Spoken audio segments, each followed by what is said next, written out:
How's it doing? How's it going, everybody? Hello, gatekeepers. Wow, I'll tell you what. Um, I watch those right along with you, and I'll pick a couple at random. And sometimes, of course, I try to fit the theme of what the show's going to be. And sometimes I haven't seen them for a little bit, and I'll watch them, and it's so funny how some of these pictures and these little moments, these little gifts. I don't even know what that stands for. Does anybody know what that stands for? Is Glenn here? Uh, Tell me what that means. What does GIF stand for? Graphics, something, who knows? So anyway, the thing is you grab them and of course you put them together in little groups. Like, if you want to show a feel like all of the, like say maybe you'll have like 3 or 4 Marilyn Monroes in different succession and different looks, and it fits the song or it fits the feel. But most of the time, I'll take them and I kinda try to scramble them together and just split them up, for, what I'm trying to show in the song. It might be, a Zen feel, or it might be this, old Hollywood or Universal Studios monsters or whatever. And the way these things fall with the crescendo of the music going in and out sometimes, it's just like, "Man, I didn't do that." It just it just fell there, and it's just so perfect, and sometimes you'll start watching those, and you just realize these are moments in time that are so far, in the past. Some of these silent movies and some of those crazy old horror, movies. I don't know if you guys saw it, but at one where the lady turns into a snake, are you kidding me? What did they do? Just keep slapping clay on top of her and take a frame and more clay and take a frame and try to smooth it all out. It's nuts what they used to do. So, but anyway, the dancing ones get me and the ones with the animals and stuff too. But sometimes that timing, of course, sometimes I do it on purpose. I'll look forever for a wave that's crashing just right so it goes with the way the song builds or something. But, a lot of them I just got lucky, so I hope you enjoy it. Graphics, interchange format. Well, that's not as sexy as I thought it was gonna be. That's kinda leaves you just doesn't it? Thank you, Vixen, for that. Best mods in the world. So, I owe you an apology. I want to for everybody that was in the chat last night, here's the thing. Sin, what a fabulous person. I mean, I had so much fun. Took a break. We went and got beverages and came back and and did like another hour or something. It was fantastic. I could have gone another hour. Easy. So anyway, my apologies to the chat because it was going so quick and I was trying to listen to every word she was saying because hey, I'm learning too. She knows stuff. She's seen things that I hadn't heard or might match up to my stuff or stuff we've talked about before because she's new to the show. And I'll be like, yeah, yeah, yeah. We just did a show on that 2, 3 weeks ago. This is validation. And I get so excited. And I'm trying to read the chat and pick up with all the conversations in the chat as well. And going back and when I look back, sorry, I got care. Pet owners, raise your hand, right? It's the shed season's almost over. So anyway, never really completely over in this house. But that one piece of cat hair like getting your eyelashes or something, you're trying to sleep and you know it's there and you can't get it. Oh my gosh. Tortures. Life's a little tortures. So anyway, I apologize for not being able to keep up as well with the chat, but here's the thing. I felt very comfortable letting you guys got it, and knew you were helping each other and trying to answer questions, and I was trying to catch questions that I saw going through, but last night just took its own. It was like a wild horse. It just took off and ran. And, it was just so cool. So we're going to get Sin back so we can get Q&As and have some more conversations. She's definitely a part of the show. She's definitely going to be a regular. She's part of the family. So I do apologize though. But again, a compliment to the gatekeepers and the mods and all you wonderful people dropping Casita. Thank you, dropping all the links, you guys, and Vixen Doe and everybody that was in there. I appreciate so much help. And if I didn't call you out, please forgive me, but it's been a day. So as you can see, Mr. Stockton is not here. He is fine. Last minute, he had some stuff, and that's cool, and he's fine. And he needed a little time, and so you got me. I'm here, and I sent out some invites. Basically, look, I'm going to talk to you guys, and I've got a couple of great little stories for you. But I kind of wanted to sum it up because here we are. It's almost Halloween, so let's just say it this way. I mean, it really is. I mean, come on, they've had the stuff out in the store since July. A few people, depending on where you are, might be seeing leaves starting to turn just a titch. Like I said, it's still hot, but it's always that time where you can kind of see it on the horizon. And you start thinking about Halloween, and that's like our favorite time. It never really stops for me. Steve never puts up his his Halloween stuff's out 24/7, 365. So same here. And so many of you are like that too. And we get excited. We see black crows on a, on a black tree, and boy, if that son of a gun lights up, that would just, that's it. We're gone. But that's the way it is. We just feel good there. And I think what it is it's not the kind of thing people say about, um, right now I'm talking about the atmosphere and what what leans us towards ghost stories and creepy campfire tales and um, things like this, right? I'm not talking about the controversy between, you shouldn't celebrate Halloween because it celebrates these things and these things. Okay. Again, I always take it for intent. Why am I doing it? Okay.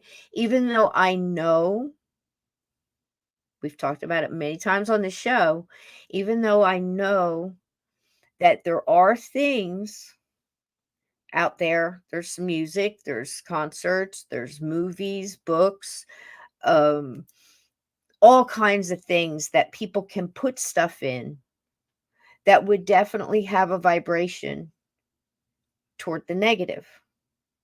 We know that they were putting stuff in 1970s. I'm telling you, they were counting on the fact that people didn't speak Latin, you know, and things like this, right? So I mean, it can be in there, but at the same time, people constantly forget that the light is also, and it's what you walk in with and what your intent is. Can it trip up some people with cracks in the windshield? Sure enough.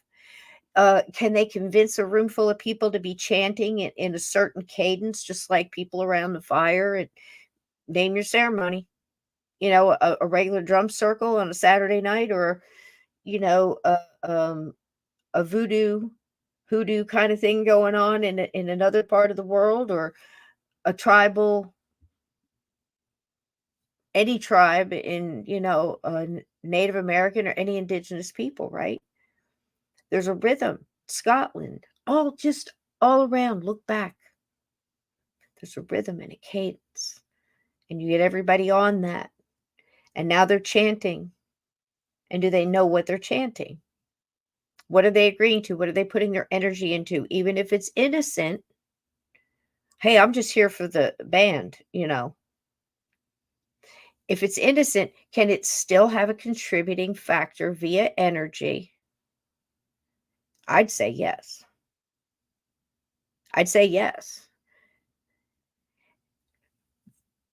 The difference is, in my mind, this is just my opinion based on a lot of good people's opinions and theories, that even with not knowing, your energy can be contributing to it. And if you have a weakness, if you're infirmed, or you have whatever low-lying weakness that might be, it might even just be an abusive home life or something, or in an abusive relationship, or depression, or, name your negative of thing here, right? Emotion and vibration. If you have that, can you get sucked into it? Sure, it's gradual, but everything is little steps, right? So, why am I saying this? Because you hear a lot about, oh, you guys talk about that stuff. Oh, you guys, it's like Halloween all year round there. You always talk about ghosts and monsters and cryptids and true crime and it's all dark and it's all no, it's not. But it's the intent and what you're looking for and what you're trying to figure out and why you're here. And you're also understanding that you're celebrating a lot of the things that make you comfortable. I've always been comfortable in dark colors and burgundies and a dark black and purples and dark greens. Was never really a spring person, even though I like those colors. You know, but I'm very affected by color. So if it's a bedroom or something, it's got to be kind of dark. And if it's a kitchen where I got to wake up, it might be bright. I mean, it's just everything has an effect. So those of us that like the fall and the autumn and the Halloween and things like that, we're celebrating so much in this season and having fun. And I think in a lot of ways, we're also carrying a lot of the childhood memories of what was cool to us. And the things that were cool to us are just different. It's not, the slasher movie or this or that, even though it's for some people it is. People like The Birds, people like Psycho, people like Michael and Friday the 13th and all that, right? But again, we like to be scared. But it's being out with your friends and you're collecting candy or you're going to that house or you're hanging out and you got a little freedom and it's a little darker and you can feel that cool fall wind and it blows the dry leaves that are in the gutter on along the street you're walking down and you can hear that leaf trickle, kind of tripping down the road. And if you're lucky enough to look up around the light post, there was bats going after all the bugs that were going after the light, you know.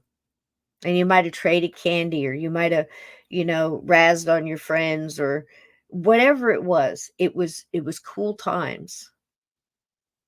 It was cool times. And I think we try to bring some of that back around this time of year because we remember how neat it was, you know. That's part of it. But as a collective, especially the people in this chat and the people that would watch this show, I don't think anybody here is participating in any of the things that the people that would say don't celebrate Halloween.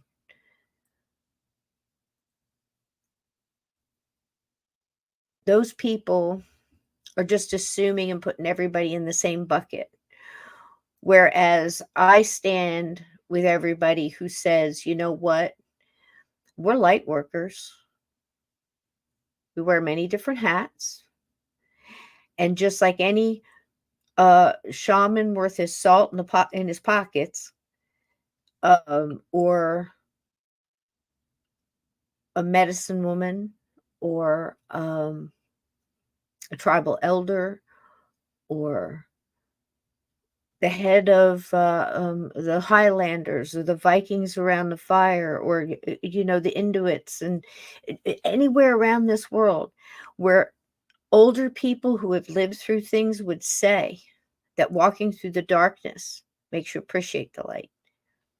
That if you turn your back and just pretend it's not there, it'll creep up and grab your ass and knock your feet right out from under you.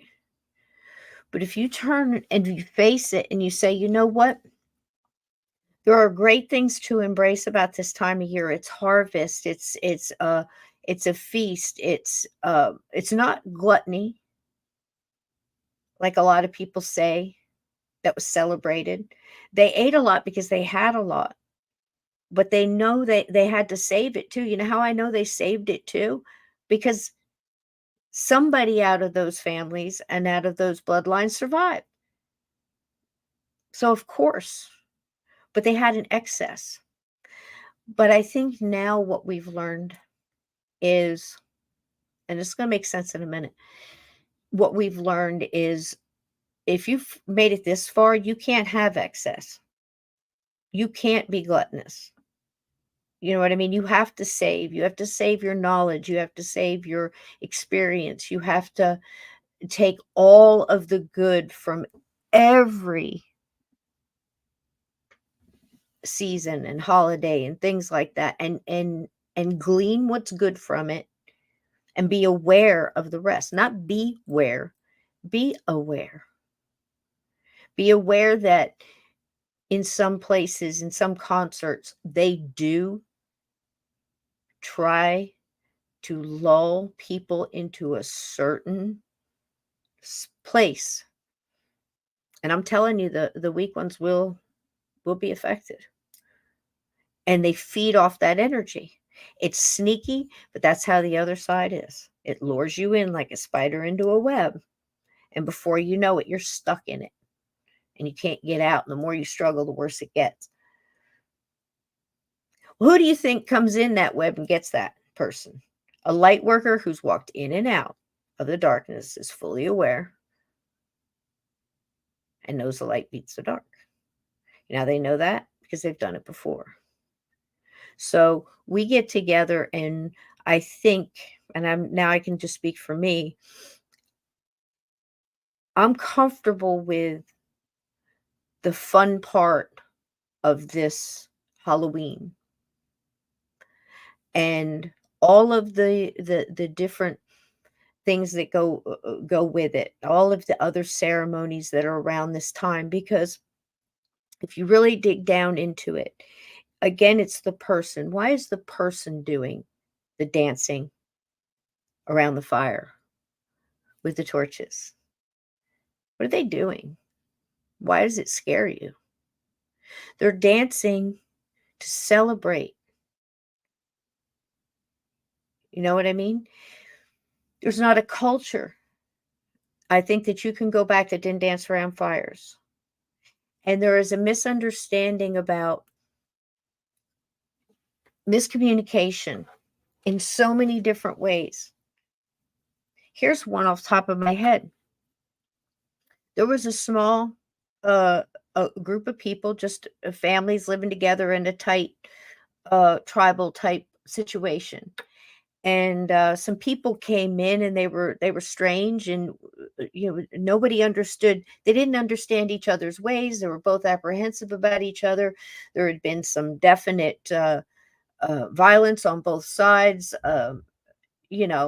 Fighting for territory. This is what happens when you put two groups together, whether it be, you throw a group of raccoons in a forest. Of course it's going to mess up the squirrels, and the balance gets off, and there's always agitation until everything sorts it and settles where it goes, right? So here's this group now. This other group has some livestock, and the cow gets loose, and the cow wanders across this property acreage and winds up in this other village, right? And the people don't know what to do. What do we do? Do we just walk it over there? They're going to think we stole it. We could take care of it until they come by. When they come by, we'll say, here, this is yours. Take it, because they often come by for supplies or water or something, once a week, whatever. So finally, it's found out that this cow is in this village. And a big uproar. Hey, Kathita, welcome in. A big uproar happens, and neither side speaks the other's language, but they have some interpreters. You know where this is going, don't you? They have some interpreters, and this is where the lesson comes in. Know who you've got to trust whoever is speaking for you. You have to understand things are lost in translation, that some things just don't sit right on both sides. You can't just assume everybody's going to understand. You can change an inflection of a word and mean something completely different in many languages. And I'm no scholar, but I know that much.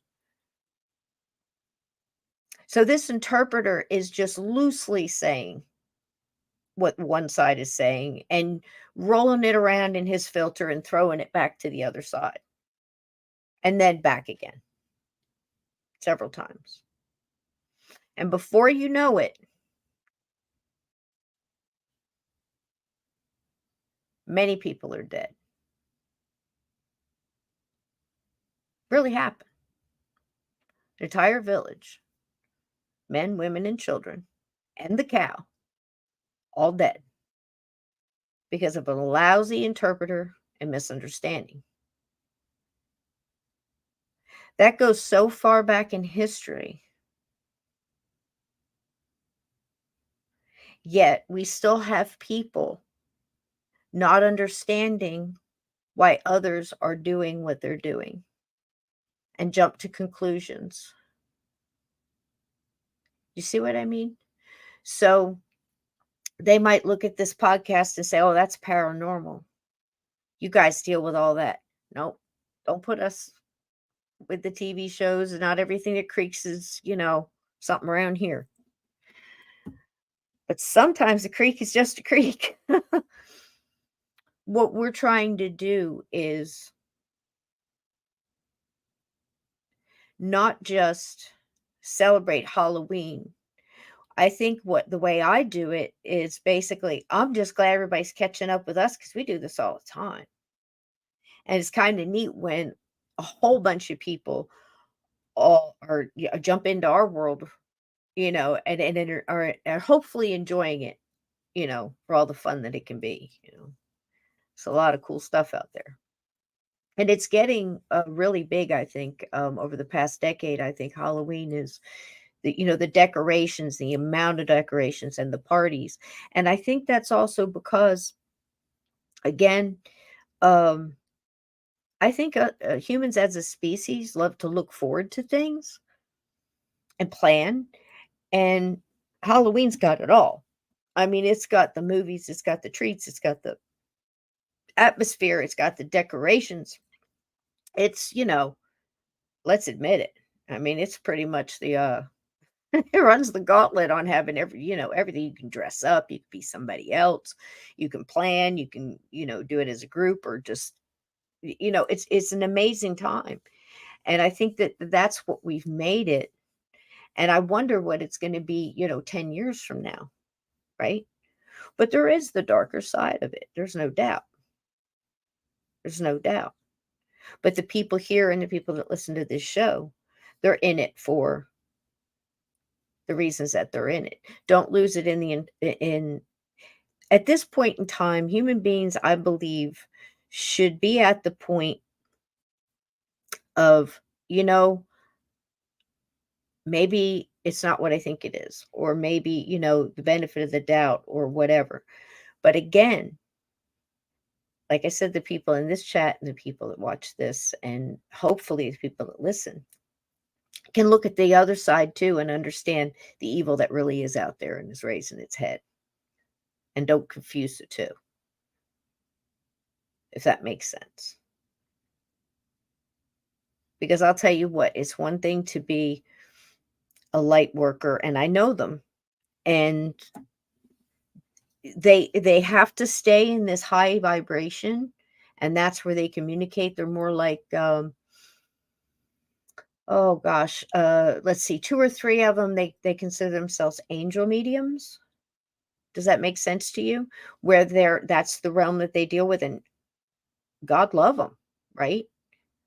I think they're wonderful, and I just they're always smiling, they're always glowing, they're always up. And I think it's great. And I know one very famous one, I would never drop his name, but he's like that. Um But if you sit and you talk to him, he won't even acknowledge that there's anything in the darkness. Like he can't come out of that enough to, which I find amazing because I don't know how, and I know from this person's stories that they, and again, this is all going to make sense. It all has to do with basically light and dark, doesn't it all? So he must have had to, he worked, he was in Hollywood, and he'll explain how, that he could see these things, attachments and stuff like that. And then 10, 20 years later, he's like, no, I don't understand that, because here's the thing. The young people that are trying to deal with abilities and things like that have to understand how to sort that, you know.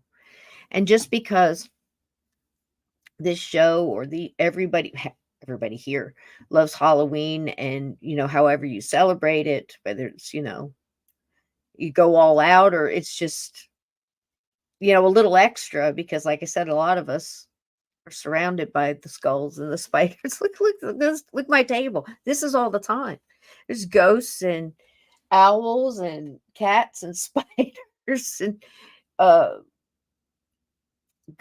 crystal balls and all kinds of stuff. I mean, just it's everywhere. So the thing is don't assume, you know what I mean? Don't let your cow wander over here. You're picking up what I'm putting down. Let your cow wander over here and start getting all uppity, and lose this in the translation, right? Right? Because we gather here to learn more about what the heck is going on. We're not questioning, Bigfoot or UFOs, or it's like we're going. What's taking you guys so long to catch up? We're over here trying to sort out whether, you know, Bigfoot and Dogman are playing poker down in a basement somewhere. Are they working together? Are they separate? How many different kinds are there? Do they all know about each other? What's going on? You know, what's going on with the ghosts? Why can't they just come out and say, "Hey, look, I'm here because I'm a little ticked. Um, my wife's about to let the life insurance uh lapse, and she needs to pay it, and it's in the bottom drawer. It slipped down behind the socks. She's got a no." They don't just come out and say this. They bang around and throw things and move the remote, and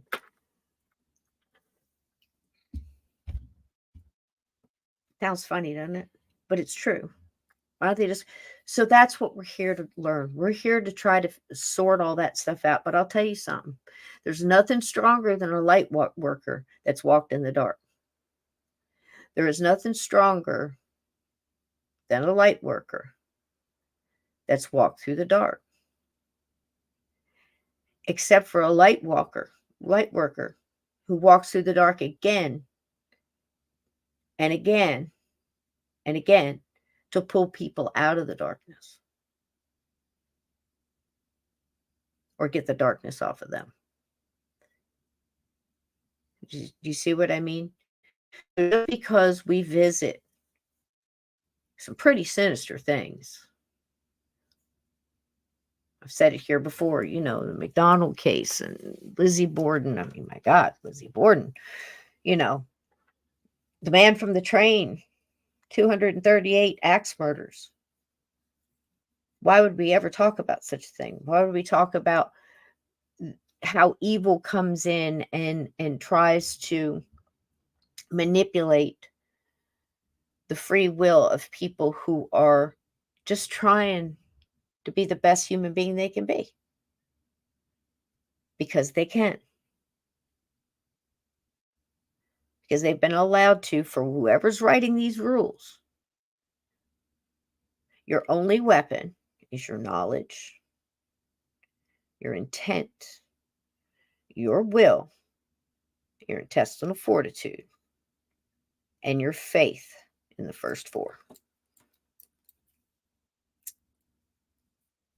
Does that make sense?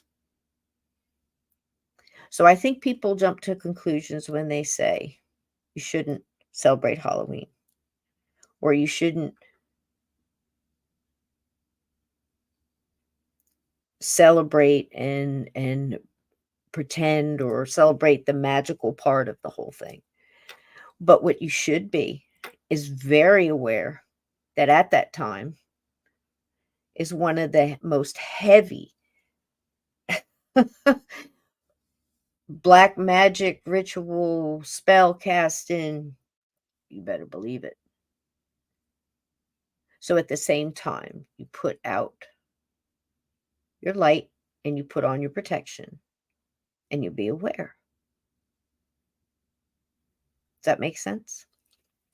What are you saying? Hey, Froze, how you doing, sweetie? I just had to get that out again. I'll be shooting my cow, you know. I mean, I don't know how y'all feel, but that's always really ticked me off. So many things. Imagine how many things have gone wrong in the history of the world over miscommunication, people jumping to conclusions, people being afraid of what they don't understand. I'm afraid of a lot of things. But if I can understand it, know how to stop it or kill it or whatever, that's what we're all about, right? I mean, everybody was upset about the werewolf till you found out, look, all you have to do is get a silver bullet, right? You found the kryptonite, right? True. And that's what we're trying to do. We're trying to sort it all. And at the same time, we're embracing and trying to magnify the beauty side of all this, the miracle side of all this, the wow of all this, because that gets lost in the translation of the paranormal. Does it not? People say, oh, those ghosts. Oh, those crazy people. And they're talking about those ghosts. That scares me. I don't, don't you bring your ghost stories up in here now. That scares me.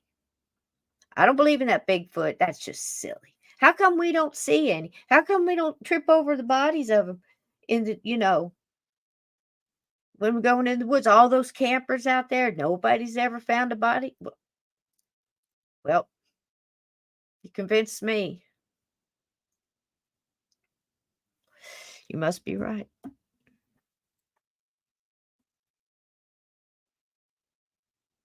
Isn't it funny? All this time, we've done it on this show many a time. And showed old documentaries from 1970 and had wonderful characters sitting around a picnic table talking about how they've each spent 20 years, 25 years. I think one gentleman was 18 searching for Bigfoot. And they were arguing. Anybody remember this? And they're all arguing about, I'm getting down to nitty gritty. I've been doing this 25 years. And, I think that we should catch a Bigfoot and put him in a cage and, by all means necessary, prove it exists. And the other guy's arguing with him and said, that's not really humane. Well, I don't quite agree with that either. I'm always rooting on the Bigfoot, to tell you the truth. That would be the saddest thing in the world to see one of them in a cage getting poked and prodded. I don't like it. I don't like zoos. So let's not even think about that.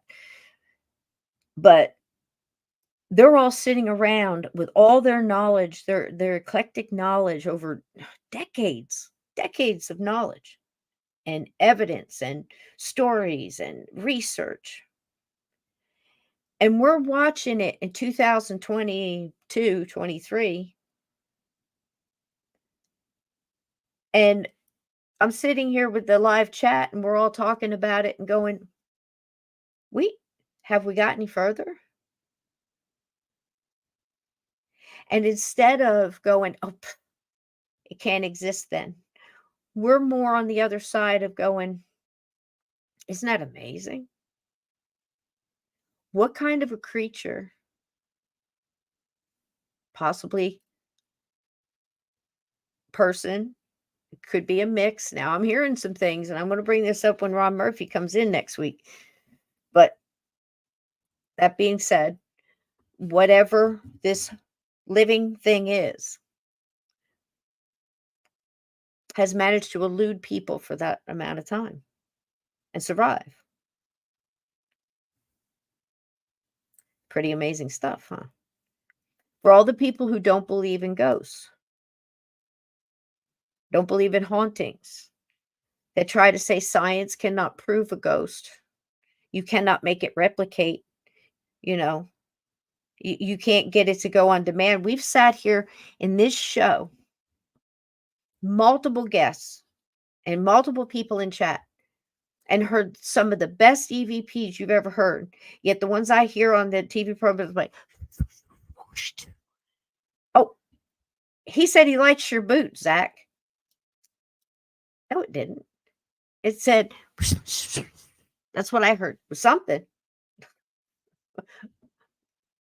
And then you hear that one Sin had last night with the click, click. Did you hear that?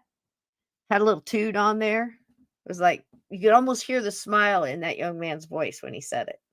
Incredible. But yet, multiple people. It doesn't exist. Ghosts don't exist. You people are crazy. You shouldn't celebrate Halloween. Oh, you have a paranormal podcast? Oh, you do. Oh, that scary stuff. Oh, I don't like that. That's the devil. That is. That I'm telling you. Are you working for Satan? I assure you, I am not. Isn't that funny though? When people think stuff like that. Now, nobody said that to me because you didn't see that on the news, right? So I'm just saying people do lean that way. And I've had people tell me that, oh, you just, you can't have that kind of dark stuff on there. And I'm like, no, we want to know what we're fighting. Put it all out front. Everybody's an adult. And look at it. See what I mean? Because we're not at that point anymore. We're at the point again, and I repeat, where we're going, wow, look at all this. I see the bad, and I see all the good too. And for decades, people have been trying to get the human species to forget how powerful they are. Honey, they put fluoride in your water. They put fluoride in your toothpaste. You know fluoride is a poison? It's a waste product, and it is poison. And I, too, remember my mother standing in the kitchen in Oakhurst, New Jersey, when I was 8 years old. And I just got back from the dentist, and she had heard on the radio, probably stuck in traffic waiting for her odd, even days on getting gas, sitting in line, wasting gas, trying to buy gas with all that craziness. Crazy stuff was going on then, too, believe me. And she was just about in tears because she said, well, they're starting to put fluoride in the water. And everybody says that's going to be a good thing and help kids from getting cavities and help your, teeth stay strong. She was upset because, one, she didn't want me to have cavities. Two, she didn't have the money to pay for filling. She was a single mom in the 70s during then what was called an energy crisis. Imagine that. See how it keeps coming around? So anyway, like I said, the coolest part about the paranormal to me, Halloween or no, I get depressed now. I'm not in a place where I have trick-or-treaters. But then I think about it, it's not going to be how I remember. It's not going to be like when I was walking down the street and, with my friends, watching the bats flying around the street lights, It's different. But what we can do is we can take, like I said, the good and the nostalgia and make it our own. And I think that people need to stop putting everybody in a group and say, okay, well, if you celebrate Halloween, because listen, there's a lot of people against it. And I understand. But what they don't get is similar to how people don't get this whole uh, possibility of a Bigfoot or possibility of ghosts or possibility of any of that. They don't understand it. They're afraid of it. It's lost in translation. And their consciousness is not capable, I believe, in my opinion, capable of understanding that you've got to go through the things that a lot of people in this chat and the people that are listening have gone through to have walked through that darkness to come out here and appreciate the light and say, look, there is stuff all around that is good about all of that. They've lied to you about having abilities and people being able to heal with energy from their hands into another human being, to manipulate energy that way for good, for healing, to do it for ourselves, to heal your own body. And Lindsay, honey, I didn't forget about you. I'm going to see if I can share screen real fast here. Prayers for everybody out there that is hurting. There's a lot of people out there hurting in many different ways. But I'll tell you what, shingles is nothing to shake a stick at. I know it's very painful. What is I know it's kind of an autoimmune that supposedly comes off of the if you've had chicken pox and it stays and it harbors what in the lower intestines or whatever. Does that make any sense? And waits. I can't say it, but if you can see what I had there on the screen, that would be my first go-to topical. Just like a burn. That's what I would go for. But what is it? Is it in the virus family? It's got to be. Sounds like it would be. But it's a reaction, almost like a delayed reaction from the chicken pox. And that's also a virus, is it not? If I'm wrong here, please tell me. I'm just guessing off the top of my head trying to pull it through. But I've known people that have had this lens, and that has helped. And it's because it's a gel. And I don't know if the gel base is aloe. I wouldn't hazard a guess there, but the reason we recommend that is because, especially over patches, large patches, like say a whole upper arm or something, it's easier, it's more economical, and it only works when it's wet, if that makes sense. So if you did a spray, as soon as that was absorbed into the skin, you'd have to spray it again and again and again. See? So if you did that, what people I known have done is take that and then take a gosh, you could do a piece of anything sterile, like you'd have to mess around, see what would work for you, but just a piece of cling wrap, like plastic, um, or and cut it to the size, because it'll stick right to it, but it keeps it wet longer. You don't need a bandage or anything. I would just try it. Try a small patch and see how it works. You should be able to get that. I know where you are, and I know it's hard to get stuff, but that's a huge, huge company, and there's a lot of people that carry it. But that's where I would go. I'd go silver all the way. Yep. Okay. So let me see what. Yes. Adult version. Yep. Okay. Different than ours. Hang on a second, guys. I'm trying to pull this up here. Base of your spine.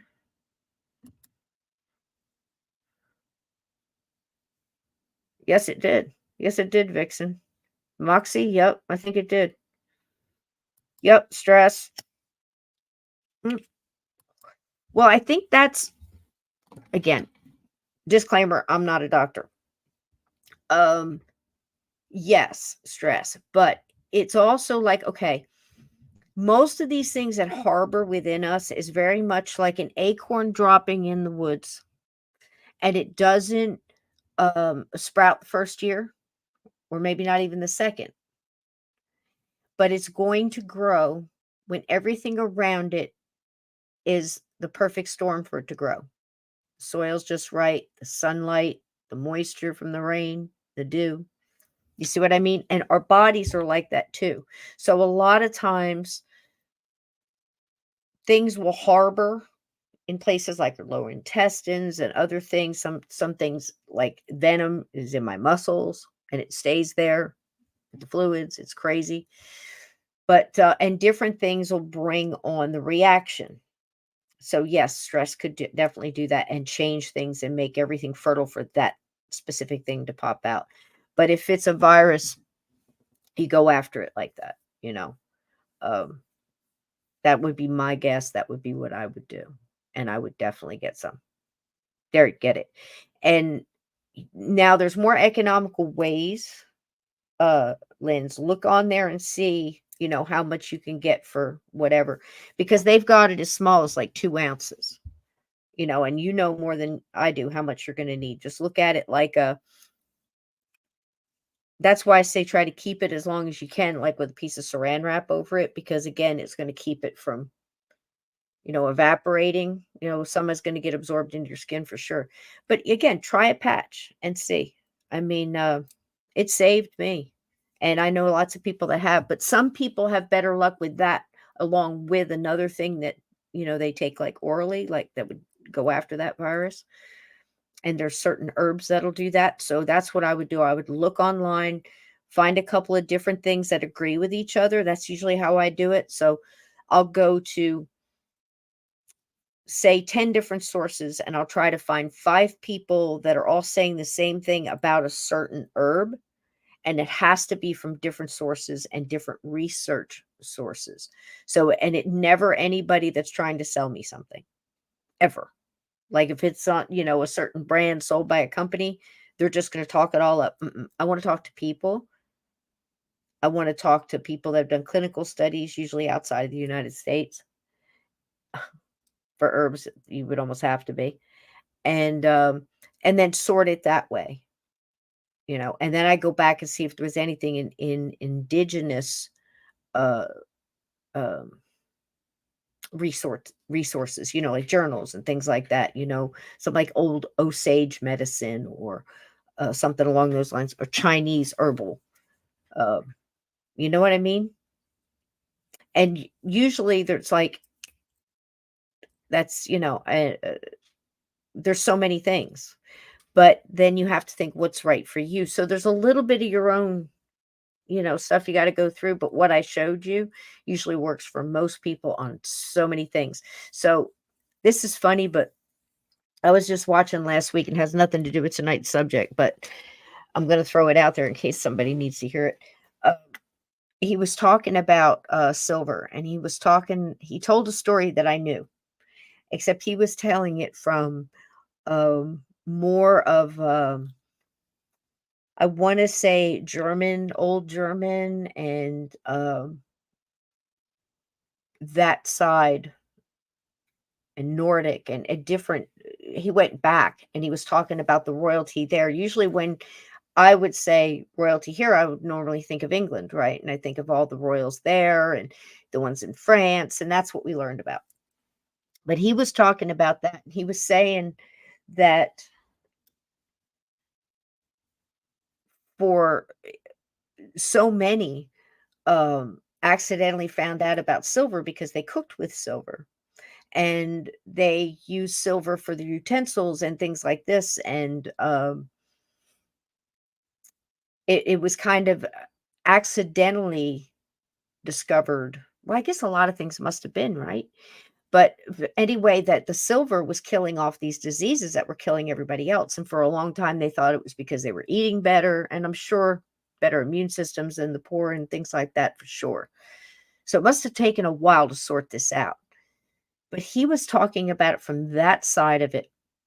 And on this side of it, in the UK and around there, and the ones we're more familiar with, that's where the whole, I guess, saying or nickname came from blue bloods, because the silver that they were using was still oxidizing. And you if you consumed a lot of silver, basically it stays in your system and it comes out through your pores and you turn blue, different shades of blue. And you would have to consume a lot of it. But it was used for many things here in the States way back in the day, given to people for I don't know how many different things. And people did turn blue. But that was the one that oxidized, still tarnish. You're basically tarnish. So this one does not do that. This is a hydrosol, and it's you've heard me talk about it before, and it saved me, man. It saved me, and I'm hearing more and more and more and more and more good things about it from lots of different people. But it was so interesting to hear this guy talking about, uh, around the world. Basically the royals did this. It was all because they ate on silver. They could afford to do that, you know. And I wonder how many accidentally were saved from things like that. Isn't that crazy? But that's good stuff. And I use it for a lot of things. And I think that'll help, Lindsay. I really do. So, what are we talking about tonight? I know it sounds strange, but let me double check and see if there was anything else in here I missed about that and how it pops up.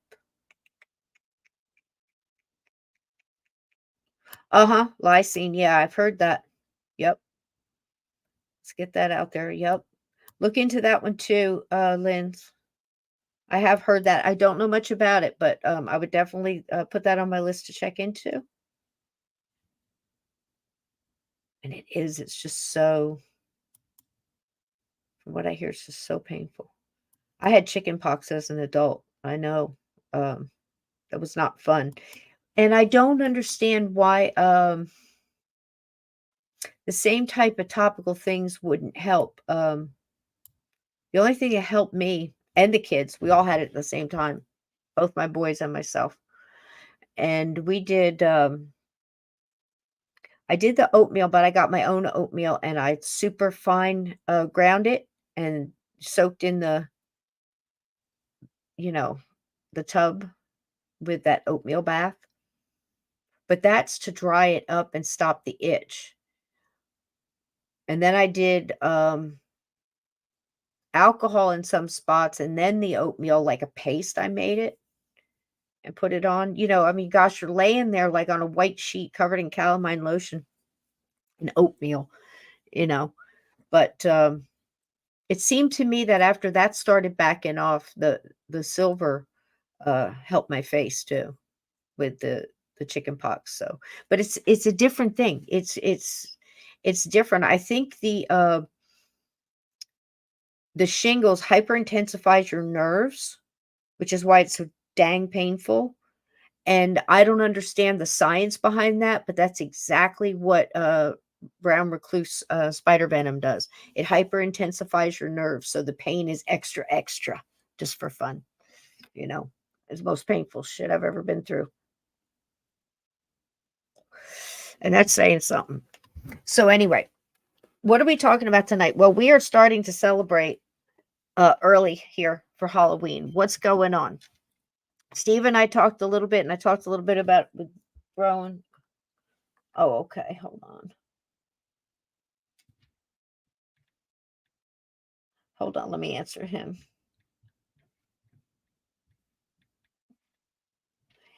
Anyhow, so I told him to jump in if he wanted to. He's out having a good time. I hope you have a good time, sweetie. No problem. Don't worry. We got it. We got it, don't we, guys? So, what were we talking about? Oh, yeah. We were talking about the Knights of the Round Table and who might be there. I think Steve's handling that. And I don't know what night it's going to be yet, but I think that'll be really cool with the Brothers from Belief Hole podcast and Steve, myself, Brian Bowden. I don't know who else had said yes, so I don't want to say any names. So I'll keep you posted when Steve lets me know what's happening with that. Should be fun. And what is supposed to go down is Nightmares of the Round Table, from the Round Table. So all of us will be sitting there, I guess, in a Zoom thing, and one story after the other kind of marathon kind of deal. And see Still standing, right? See who's still standing. So that should be fun. I'm hoping to have Cabin 22 in book form by then. I'm almost there. I'm almost there. My gosh, just the quotes alone take up. Hey, Nightmare, welcome in. Just the quotes alone take so much time to go back and fix it all. But I'm working at it, kids. I'm working at it. And let's see what else. I know I'm going to put out a special kind of grab bag again. Everybody loved that. And, with all the ghost stories that we've seen all year, all put together in one big old marathon video. And that's always good. I mean, I'll tell you, some of these things I can watch, like that Telly's ghost story. That is like the best all around ghost story ever. So I don't mind seeing them again. And it's fun for people to put on like in office parties and things like that. It's just one ghost story or cryptid story or UFO or alien abduction or something, one right after the other. It's really cool. You never know what you're going to get. Like a box of chocolates, except this is a big old bag of Halloween goodies. And what else? Oh, I think we are going to do Cabin 22 live and listen. So if you have people that you think would enjoy the story, definitely gather them around. We're going to do it just like we did last year. We'll just do it, I think it's 5 or 6 consecutive nights we get together, and we have caramel bacon popcorn, and we have Mrs. McGee's apple pie moonshine, and whatever, it's BYOB, bring your own, and we just enjoy a nice Halloween story. So that's what we have planned so far. And as things pop up, I'll let you know. And I hope you'll be here for them. Are y'all planning on big parties this year? Big old Halloween parties?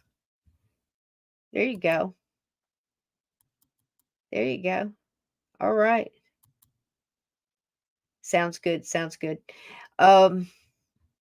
Yeah, there's not too many around here. I went to one a couple of years ago and just watched people do like jello shots. Everybody just wants to get drunk, you know. Imagine that. So,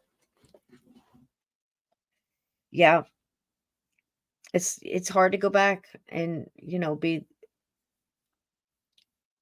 to even try. I tried so much with my kids too. I think they got a good taste of that, but I wonder what kids now, I mean, the last couple of years, weren't they like just basically throwing candy at the kids from 6 feet away or something?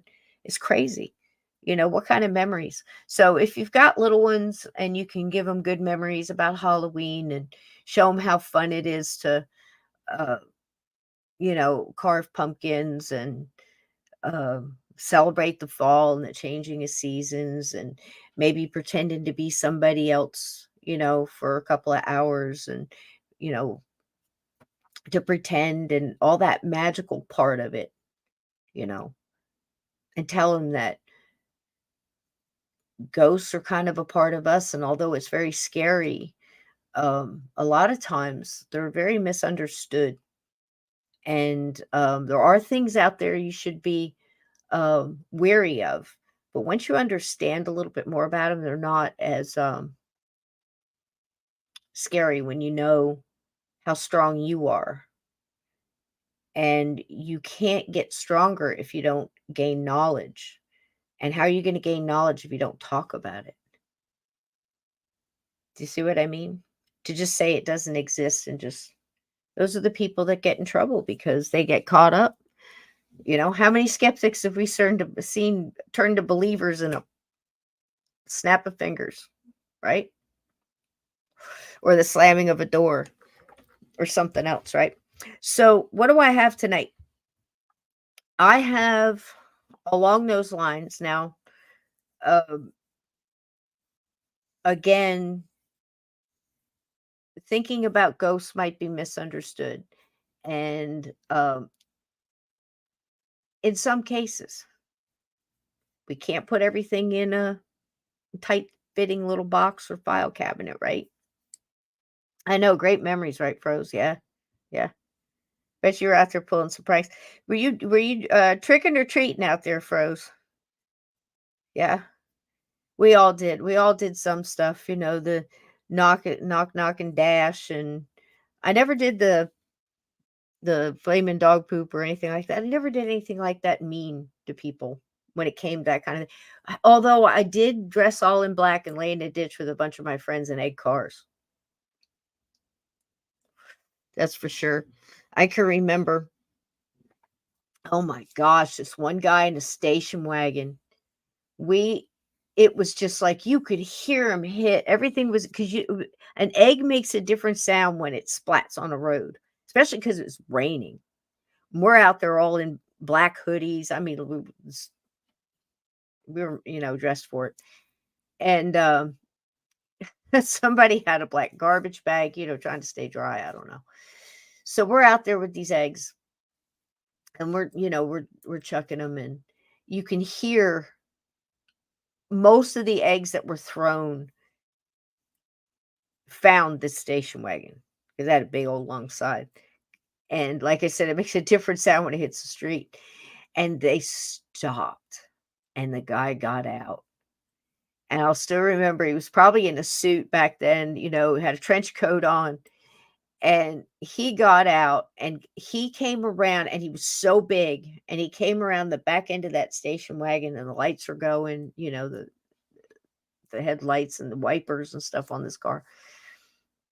And I'm just like, "Shh." And one person said, "Oh, damn."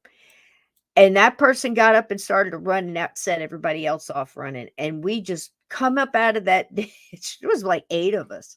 And we come running up out of that ditch, and everybody took off asses and elbows. That's all you saw in every direction, all through the woods.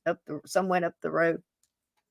This guy starts yelling, and I start laughing so bad I can't run. I'm like trying not to trip and fall because I'm laughing so hard. I'm like, shit, shit, shit, shit, shit, shit. You're just, man, I never did it again because I thought about it and I thought, man, that's just so mean to do this. Soap in windows and stuff like that, that was no big deal. No, I didn't go out and bust any windows or throw rocks through people's, um, and like I said, in Cabin 22, about in the 70s, it was hell night where I was from, and people were doing damage. They were burning down buildings, and, it just got awful. So it got to the point where you better not be caught outside all in black, because at the very least, you're gonna spend, uh, a night in the police station because there was so much going on, you know? I mean, gee whiz. Yep. Jeez. Memories, right? So I don't condone that if any children are listening. I absolutely don't condone it, because people do some pretty mean things out there. And gosh, people are mean, most of the year now. So I wouldn't even trust it. But back then, like I said, being teenagers, and I think that was probably the last year. I was probably a sophomore. By the time I was a junior in high school, you just didn't go out anymore because people are doing some really bad things, and doing stuff now. So had got much better. I would imagine that stuff's over, but Hell Night is probably what they would call it. So, why are ghosts misunderstood? Well, do I mean all of them? No. You got to take them each individual at a time. And at that same time, you don't just have the human spirit or the essence of that human spirit as a ghost, whether it be an earthbound that's never crossed, or a spirit that's crossed over and has come back for whatever reason, to give a message or to for whatever. There's lots of reasons they would come back, even for a short time. Um, I find it really interesting too, those transitional ones that they're not ghosts, they're not like staying, but they hop all over the place. Well, hop, but jump from one place to another and say goodbye, like somebody passed, and then you find out that everybody in the family, like 5 or 6 different people, saw that person, even though they were in different parts of the world. Those are really cool. And then they crossed. They didn't stay. So that's almost a different kind. It's one that has the sensibility enough to know that they've passed, to, be out of their body, know that they've passed, have every intention on crossing and go into the light. But I got some stops to make first, right? It's different if you think about it, because a lot of the earthbound spirits, not all, but a lot of them say they would come in the category of maybe being shocked into it, and they might be stuck in whatever mindset that they were in at the time. Um, then some would move like past that they know that they're dead, but have made the conscious decision where I ain't going over there for whatever reason. We hear that too. We hear a lot of that. I'm not going over there. My ex-wife and my girlfriend's over there. I'm not getting in that mess. I'm gonna stay right here. Remember Lynn's story about Dapper Dan? She So there's so many different kinds, but tonight I grabbed a couple of stories from different people that all had an experience with kind of like a hello, or um, not necessarily a goodbye, from like grandpa just passed and I saw him and he stood by my bed and smiled and then he was gone, that kind of thing. There's some of that, I believe, but not as much. Um, and I find it interesting, like I said, it's not just the human essence, the ghost or spirit. It's the reaction and the vantage point of the human being that's living that has the experience. Wrap your head around that one. I'm serious though. Because here's the thing. Here's the ghost, and this ghost has, for whatever reason, let's just assume this ghost has a, a, a, a mission. Okay. It's coming in because it doesn't want you in its house and wants to scare you out of the living room. Or it's coming in because it has a message for you. Or it's coming in because it needs help and it's trying to get your attention, and 10,000 other things. Okay. That doesn't change for the ghost, right? But the person who sees the ghost, now they're afraid, they run out of the room. They didn't stay for the message, or they didn't get whatever was going down. They're just gone. And they're so afraid that they never want to think of it again. Or they had this experience and they got everything this ghost, came to do. It pointed at something, or it said a few words, or smiled, and it felt a certain way, certain way. I felt comforted. I felt safe, whatever it was. And they then put it through their filters and sort what they think that all meant. Does this make sense to you?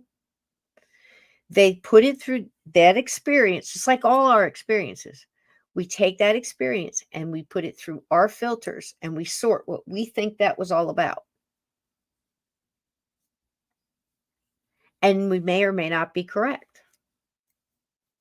It could have just been, hey, this ghost is, chill and coming in and seeing you, kind of liked your energy, wanted to smile, knew you were having a bad day, and gave you the feeling everything's going to be all right.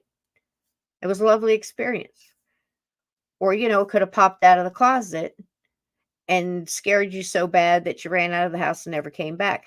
I heard, tell me this is the most ridiculous thing you ever heard in your life. I'm watching celebrity ghost stories the other night. I don't know why it's just popped into my head, but I found this absolutely ridiculous on every level.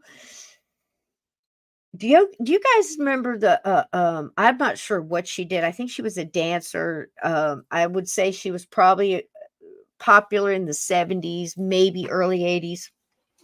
She's kind of like an early day Shakira. Her name was Pia Zadora. And I don't know what she really did. You'd see her pop up on all these different talk shows and stuff. Maybe she was one of these, like, LA entertainers or cruise ships or some shit. I don't know. But anyway, I recognized the name and I recognized her face. But she's telling this story. She's telling this story. And this is a perfect example of people, the living, reacting to the experience as well as the ghost.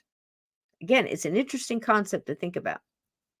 So here's Pia Zadora, and you can look this up. It's on YouTube. It's under Celebrity Ghost Stories, I think. And she tells a story that she lived in an old Hollywood mansion. And it was a famous Hollywood mansion because of the people that had lived there before. And it was Mary Pickford,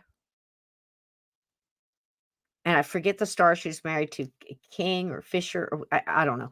But they called it the combination of the two names. It doesn't matter. I'm sure there's 1,000 of them out there in Hollywood. So anyway, it was the big, say if Marlon Brando lived there, it would be the Marlon Brando mansion. Well, this was after Mary Pickford and wherever the hell she was married to. So anyway. And it was famous because it was where all the big parties were, and they had everybody who was anybody was there, that kind of thing. It was champagne all night and bands playing and hooting and hollering and God knows what else. Made it very famous, right? So flash forward, Pia Zadora and her family buy this house. And the person she was married to, he was gone a lot. Sure, that's a whole nother story. Anyway. who's to say? So she's there, and the daughter starts, young daughter, 8-10 years old, something like that. She starts seeing things. There's a lady standing by my bed, blah blah blah. She doesn't believe her. This continues on. Finally, she sees this ghost standing by her bed, and it's a 1920s-ish flapper dressed in a white sequin, sounded really nice. Little flapper dress with the fringe and all that, with the sequins and the big feather in the, the headband and all that. And she's just laughing, which scared the living hell out of these people. And then she disappeared, right? So I'm watching this story. Now, this is like me watching the Bigfoot stuff from 1970, okay?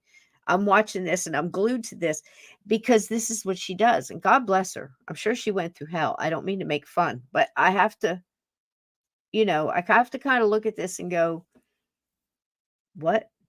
So anyhow, and I offer it to you to do the same. I'm sure she was terrified. Anyway, she starts off this whole story, and this is how she starts it, because she's been pushed by the producers of this show to like egg this up, right? So she leans in and she said, everybody, my husband and I lived in this, the Pickford King, whatever mansion. And all of Hollywood thought we had the house lifted, she says. Lifted is how she put it. Due to termites. But tonight I'm here to tell the whole real reason why we destroyed that house. And you're thinking, Buddha bomb bomb. What do they got up in? Amityville 2.0 with, some real stuff going on in there, or what? What's going on? You got demons flying out of your fireplace. What's going on? So and again, please understand, I'm not making fun of her. I think it's cute in a WTF kind of way. She says that what happened, and again, it's very serious. Right out the gate, she got a priest to come in there and do an exorcism on the house. And I'm thinking, wow, we skipped some steps, but okay. And I just did not pass go, did not collect $200, didn't even hang out, down at the local university and talk to some parapsychologists. None of that. Straight for the priest. He comes in, throws the water around, God bless him, says some things, puts down some rules, gives her a salute and walks out. She feels all good about it now. And the husband, still gone, by the way. Anyway, she's there. She's there, and she's telling the everything's going to be fine. It's all good. We're good to go. I think it lasted a couple days. Next thing you know, this woman is standing next to her laughing again in her sequin little tassel dress and her big old feathers. She says, "That's it." Packs up the stuff, gets a suit, goes down to the Beverly Hilton or whatever, and that's where she's staying. Calls the husband and said, "That's it. Not going back to the house." They have the house demolished right to the ground. That she was done. She was not having it. Can you imagine? And I'm thinking the whole time I'm listening to think, well, are you going to build on there too? I'd come back and tell us the story of when you go back and once you build the big McMansion that you're going to put up there. Got, I'm sure, not begrudging anybody, but that's what she's going to put there. She's certainly not going to park an RV on there in middle Hollywood. Once you build that house and she's in there and she goes to bed and she thinks, okay, boy, we've done it now. And that woman shows up and starts laughing. Now she got something to laugh about. That's what I kept thinking. It's like, wow, wow, that was intense. You knocked down the whole house. I'm still here. This is the kind of stuff that happens though when people don't understand. We don't understand. And we've been doing this for decades, all of us, right? But we're still in there swinging. We're still in there trying to sort it. We're still understanding that they're all different and there's different ways you handle these things and there's different tools for the job. And you don't just, what are you doing? You know, what kind of person says they want to capture a Bigfoot, put it in a cage and poke it and prod it just to prove it exists? You know, we've been doing that. It seems like we've kind of been doing that to each other for centuries. So I know that there were people living on a land that somebody came and said they discovered it, and we're like, hey, yo, wait a minute. Oh, we're here. Didn't matter. We just pushed, we just push people away that we think are less than. And we're going to realize everybody is precious. Everything is. And this is a part of our life. Death is a part of life. And to find out that death isn't death, that it's just another way of living and continuing on, why don't they want you to know that? Right? And how can people be so smart and have so much money and talent and everything else and still not be able to get the help to be able to speak out enough about it to get some coherent help, not even from, the priest that came over said, hey, look, if this doesn't work, you might want to get your medium up in here to kind of sort it with this ghost and find out what's going on.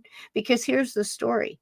This ghost was someone who was dating this Mary Pickford's husband, I think. And that was his side piece, right? His mistress that he kept secret from everybody and kept in an apartment away from his wife. And she shows up at the party and had supposedly started a scene.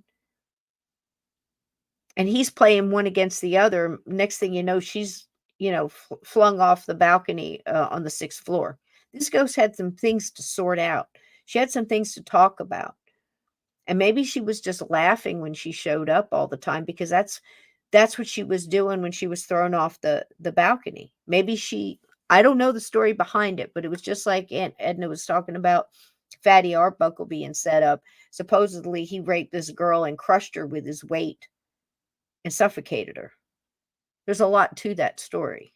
And it ruined his career and ruined him. But for these people, the way they ran over lives like it was nothing. And they're still doing it today. We hadn't learned. This ghost had something to say, and I don't think by tearing that house down or raising the house is going to appease whatever's going on with this ghost. And if this young lady, with all her money and her jewels and her fancy clothes and her talent, I'm sure, didn't have the freedom, I guess, amongst her peers to get out and say, hey, look, I got a ghost. Do you know anybody to help me sort this mess? It was more feasible to her to destroy an entire house that was historic, by the way, according to them, instead of getting down to who killed this girl and why she died. And we hear you. We're sorry you were manipulated in this way. How many young girls have flung themselves off of buildings because of such things? How many young men, for that matter? You know, if we don't look at what's causing these things, the root of a lot of these problems is indifference and treating people that like they're less than, and misunderstanding, losing things in translation, jumping to conclusions, and being afraid of the things we don't understand. Does any of that make sense? So that's why I can speak for myself, why I'm here trying to help sort it so we can stop, jumping to conclusions and stop being so afraid of what we don't understand. And everybody in this chat, we're here learning from each other. We're going back to the basics and natural cures and treating nature. Nature has survived a long time before we were here and a long time after we're gone. How do they do it? There's a natural energy to it. There's a succession of things that each thing lives off of the next. And that doesn't stop with human beings, because energy is extremely important. And it's either going to be a good energy or it's going to be a bad one. There's going to be a lot of gray in between. And it's going to shift back and forth. But when you're a light worker, like I said, and you can walk into the darkness to try to not celebrate it, but see it for what it is and sort it and go, okay, this tool works for this. Got that? Now we're no longer afraid. To be so not have to have enough knowledge to know that you can turn to like say an exorcism or a priest, which first of all, I don't know how these people are getting these priests to come in on first call. When you hear somebody, they got kids flying around their living room and they can't even get, past the clerk in the office to get through. I don't understand. Some of them you have to go through 14 different people have to okay you for it, and somebody else makes a phone call and he's there, in time for lunch. I don't get it. So is it the money? Gotta be. Gotta be. I don't know. Doesn't make any sense. But I think looking at things in trying to look at things from different vantage points, we learn a little bit about it too, and how people react to these things. Like poor Pia Zadora, knocked down her whole darn house. And again, this isn't one where, okay, we built another house and we've been living there for 10 years and we haven't had any problems. Okay, well, good for her if that did happen. Where's the ghost? Did it move next door? Did it go down to the coffee shop down the street? Is it haunting the Starbucks? Nobody's helped the ghost. And now the ghost is someplace else. And how long is it going to be before? Do you see where I'm going with this?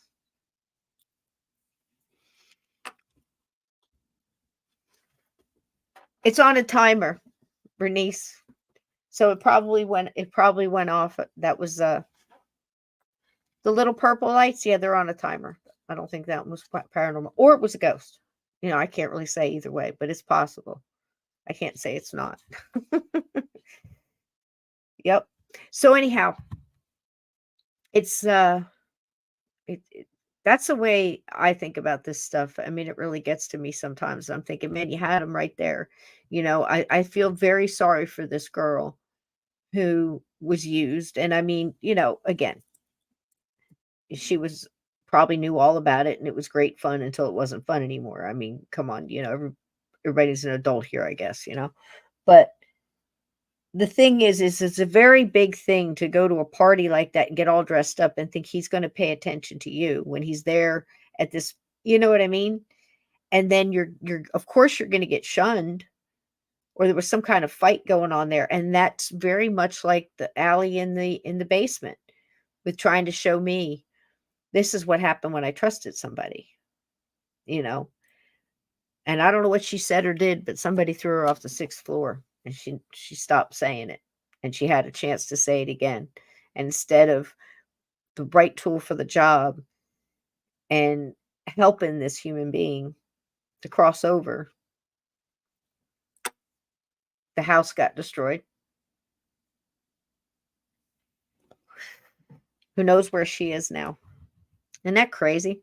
So let's see how our first person here and have a little fun. Oh, that's why I started talking about Halloween, because I started putting Halloween stuff together and some cool little Halloween transitions. And I start this early because the season's just not long enough. And this is our jam here. So you're going to see Halloween stuff between now and probably for like 2 weeks after, because you can't just hit the brakes. You got to kind of tap the brakes or you slide. So we don't want that. So you'll probably see a little Halloween, like happy after Halloween for a little while, and we'll try to make it as long as we possibly can. But so please forgive my early excitement and celebrating, but it's the way it is. Here we go. Let's see what we got.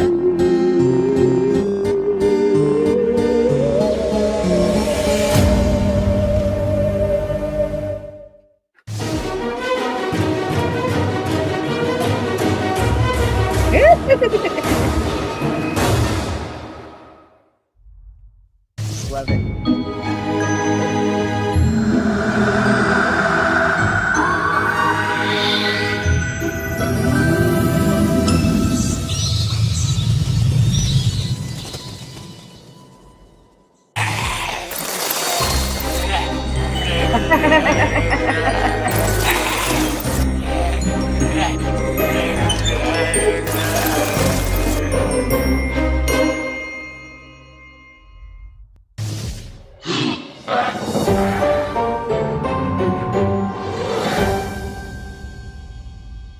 Isn't that cool?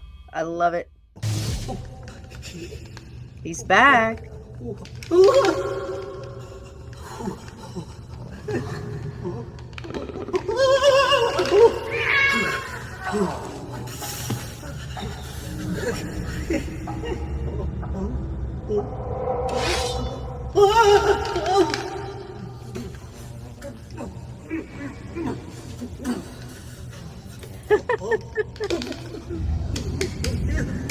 Uh-oh. Uh-oh. Look out.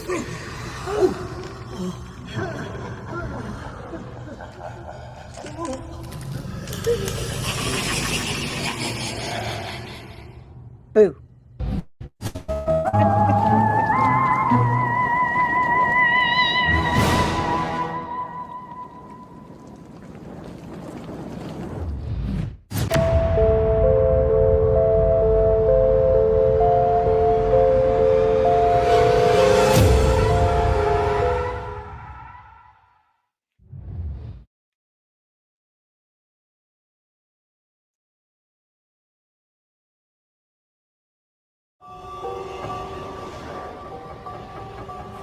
Well, everybody just kind of laughed and wrote it off, and nobody wanted to sleep in this spare room there anymore. I'm still a skeptic myself, like I said. Even if you told me, I don't know that I'd believe you. If I watch myself and listen to myself, I'm not sure I believe myself. What happens when death becomes personal? We hear about dying, we see it in the movies. But for many, death isn't real until we lose somebody we love. And then the questions start. Is there life after death? Have our loved ones gone on to a better place? Hi, I'm Lawrence Shaw. Welcome to Ghostly Encounters. Today, we'll talk about the comfort we get from feeling like those questions have been answered. And we'll meet two women who say that comfort for them came from beyond the grave. When we're grieving, we just want to know that the person we lost is okay. And once in a while, we find someone who feels they've been granted that very wish. Someone like Pauline Leach. I lived in Toronto for years, then I moved up to Albin, and I lived in Albin for about 5 years, I guess.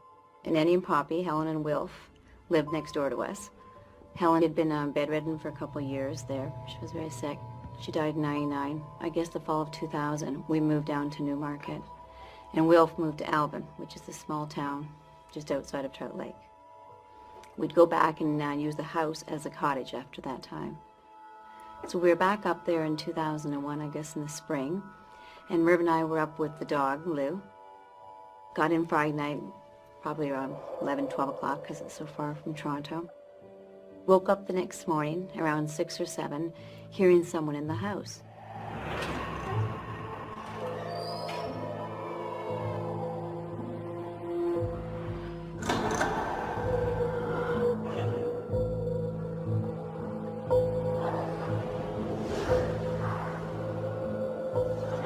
We heard the side door open and someone walk down the hall and stand outside the bedroom.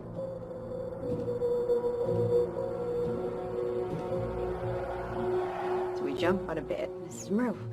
Better get dressed, someone's out there. So he jumps up, throws his pants on, goes outside, and there's nobody in the hall. He walks down the hall, looks down the stairs, checks the whole house, and there was no one in the kitchen and there was no one in the basement. There was nothing except the sounds. It was just distinct footsteps down the hall, and they stopped right outside the bedroom door. And it was hardwood floor, so you could hear the steps nice and clear. So we thought, well, it must have been the dog. But Lou was sleeping in her normal spot in the kitchen. She had a blanket and a nice little bed there. She hadn't moved. She just looks up at us like we're nuts. You know, you hear a sound in the house, a crash, and you think, what was it? Later on, you might remember it was something in the freezer that fell. You can tell by that sound. So we wrote it off to being something we just couldn't identify for now, but there'd be a logical explanation for it, we thought. We were back up in June, and we didn't have Lou with us this time. And again, 6 or 7 in the morning, we woke up, and we heard someone come in the side door, walk down the hall, and stand outside the bedroom. So Merv looks at me and says, "Did you hear that?" I said, "Yeah." We figured it must be Poppy. He had his own key. He would sometimes come in to visit. He didn't know we were coming up, but maybe he saw the car late at night. I don't know. So Merv jumps out, walks down the hall, and again, there's no one there. No one in the kitchen, no one in the basement, and the door is still locked. Why does a ghost need to open a door? I think they can walk through, but we did hear a door the second time. And then the walking down the hall. But there was no dog with us. That's always a good question. If anybody asks you that, why does a ghost open a door if they can walk through a wall? Why does a ghost walk through a wall? You know, why do you hear the door and just see them? This is a theory, but it's basically what the ghost wants to project. So if they're just walking through a room like they used to walk through a room and that's what they're used to doing, it's going to project the sounds and everything else that you would have heard. It's crazy to say that, but they're projecting what their vantage point, ghost vantage point, is. Now, the footsteps and things like that could be multiple things, but the easiest way to explain that is it's the ghost is walking, right? So that's why a lot of times you'll see, or again, like I said, it could just be a projection and it's not happening at all. It's just a memory and it's projecting that, it's manifesting that. Like the ghost in the cellar at the Gettysburg College is manifesting everything you're seeing. I mean, an entire, Civil War hospital, makeshift hospital ward kind of thing, with multiple people and sounds. you know? So why does it manifest it? I don't know. I don't even know if it's on purpose or it's just something it's putting out there. Or I guess the logical answer too could be this is what the ghost is doing, and you're hearing those sounds because it's hearing them. And this is what it wants you to be aware of. There's so many different answers there, right? So there's no easy answer for somebody when they tell you, well, if a ghost can walk through a wall, why would it come through the door? Why am I hearing the door and I don't see it open and close? That happened to me. That happened to me, and I can't explain it. I was right there and I heard that door open and I heard it close. And when I turned around, it hadn't moved. When the ghost left, I heard it open and close again, and it never moved. And it was a very distinctive door. I know it was that door. So again, it comes down to the vantage point of the ghost and what the ghost is doing. So is it just repeating something and it's going through a doorway used to be there and that's why it's still using it? Or is it something else and it has a different motive and it's something that wants you to hear it open the door? Like something that's trying to build up that creepy, that fear build up, because that's why it's there. It's there to get a reaction so it can get some energy. There's so many different reasons. That's why you can't, when somebody says, I don't believe in ghosts because it doesn't make any sense that a ghost would come through a door if it can walk through a wall or any form of that. Well, that's illogical right out of the gate because there's no one reason. It's deeper than that. It's deeper than that. And it could be multiple things. And that's why everybody comes in here that's talking about paranormal groups and people that are studying things. They know that you're not going to get things in an hour, that it takes time to sort things. And so many people now are going back and trying to have a continued investigation, trying to understand all the layers of what's going on, that there's no quick, answer. It's just Jack that got killed on the tractor. And he used to live here and he died in the field, so it must be him. It might not be. It takes time, and there's more to it, and I thought that was interesting. Also, I'd like to point out the fact that this first haunting that she heard that, the dog didn't react. Why? Because don't animals normally react to ghosts and see things that we don't see and hear things before they even start to happen? They sense it before it even gets there. So why was this dog so calm? It's an interesting question, and I think it has an interesting answer. Think about it. So we never told anybody about these stories. We just wrote it off to being coincidence, something. We couldn't identify what it was, but there has to be a logical reason. You just don't hear footsteps when no one's there. We were back up in October that year. So Merv and my youngest son, Grant, are out hunting, and Craig, my second youngest, is in the house with me, and we're preparing dinner and setting the table and getting everything ready for Thanksgiving dinner. And finally, when everything was ready, Craig and I went downstairs to the bar to make ourselves a drink. The rec room is right underneath the kitchen. So we pour ourselves a drink. We hadn't had any yet, and we heard a sound upstairs. The sound was the chair being pulled out from the table. Quick question. Do they call it a rec room because you're supposed to wreck it? Or do I have that one wrong? Seems too obvious to be true. So I said to Craig, did you hear that?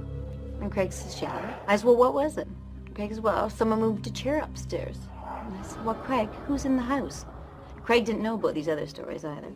So Craig says, well, someone obviously came in when we came downstairs. So I said, do you want to go and check and let me know who's up there? So Craig goes upstairs, and of course no one's there. I didn't hear anybody come in the house. I would have heard the side door open, so I knew there was no one there, but I wanted him to check it out just to make sure. So I said, well, Craig, you're not going to believe this. And I went and told him the story about the other 2 times. So we go out to the garage. To I like mine better. They're back from hunting. They're out in the garage. And we want to go for a walk in the bush to pick some leaves up for decorations for the fall table. Grant's gonna go in the house and have a shower.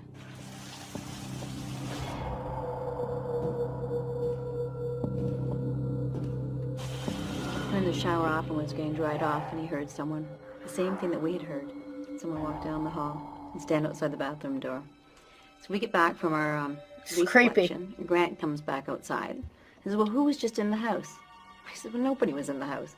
Yeah, he says, somebody walked down the hall and stood outside the bathroom door. He says, I called, no one answered. He says, so I waited for a while, then I stuck my head out and went to my room. But who was in there? And if I told him the story, I would have thought, oh, well, he's just imagining because we told him. But since we hadn't told him the story already, and he heard the same thing that we heard, that, oh, wow, there's something happening here.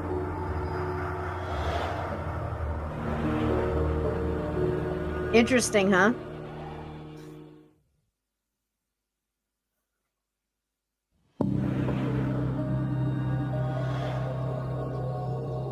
Verve said, well, it's Nanny. She's come back to see us. You know, this was when Annie died, and so she's come back to say, hi, I'm okay. The other thing that we went back and realized after Thanksgiving was Nanny's birthday. So the day that we heard the two sounds at the kitchen table and when Grant was in the washroom was Nanny's birthday. And then when Merv went back and said, oh my goodness, we were up for Father's Day, whether it was Father's Day or Poppy's birthday, they were both around the same time.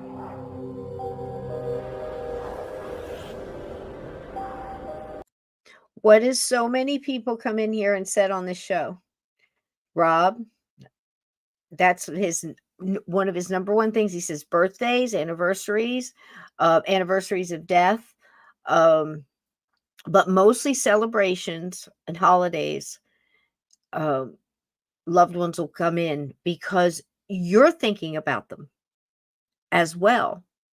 And even if you're not, they're thinking of you. And they know these dates are significant, and they're significant to us, but not so much them, and time is different on the other side, it seems. But they're still aware of it because they're very aware of what's going on here. Time and time again, this comes through. Am I right? And it's a trip, but I would also like to throw in the pot. What do you think about this? And I don't know the answer to this. What if the dog is not upset and acting like it's an intruder because it's a ghost of someone he knows, he's familiar with? Wouldn't that make the animal just as calm as it would have been if somebody familiar that belonged to that family came into the kitchen? I mean, it's a possibility, right? So again, you got to look at everything, because some people will walk in there and just look at something like that and go, well, it must have been the pipes, or it must have been whatever, because the dog didn't react, and animals always react. Again, it's not that black and white. We got to back up and look at it. In my opinion, I think we're missing so much because we're losing something in the translation. And nobody here wants their cow shot. Picking up what I'm putting down? Are you tracking me? You see what I'm saying? Because again, who's the translator? Who's telling me this happened?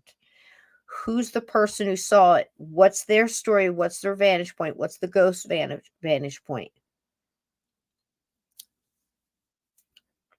It's worth looking at, right? Because I think if you can apply it to anything, and it might sound nuts, but you can apply it to anything and say, okay, the Bigfoot, the Sasquatch, the Sagway, right? What's their vantage point?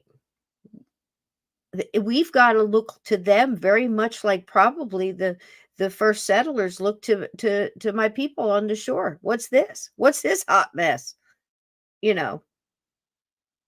Coming in here. Okay. There's a lot of them. Let's see if we can work this out. Yada, yada, yada. And before you know it, misunderstanding after misunderstanding, after greed, after survival, after He would the most toys, the bigger toys wins kind of thing. And that's what happens to Bigfoot when we're building developments. This happens to the coyote and the wolf and the mountain lion and the bear that, oh my God, the bear's going to come, so lady, you're the one who built your house and it's in its house, so you got to you're not going to stop a bear from being a bear unless you just make them extinct to make it more convenient for you. Doesn't seem right, does it? And that's the same with ghosts. Here's Pia Sedora, God bless her, knocks down the whole house, a historical monument, of Hollywood debauchery, whatever. It's not quite the same as, some other a battlefield where people fought for their rights and their freedoms. But historical nonetheless, I'm sure. And tore the house down to stop one little ghost. Oh, I have a hard time wrapping my head around that. Let's move on. And July was the second time, and July was when Annie died, July 2nd.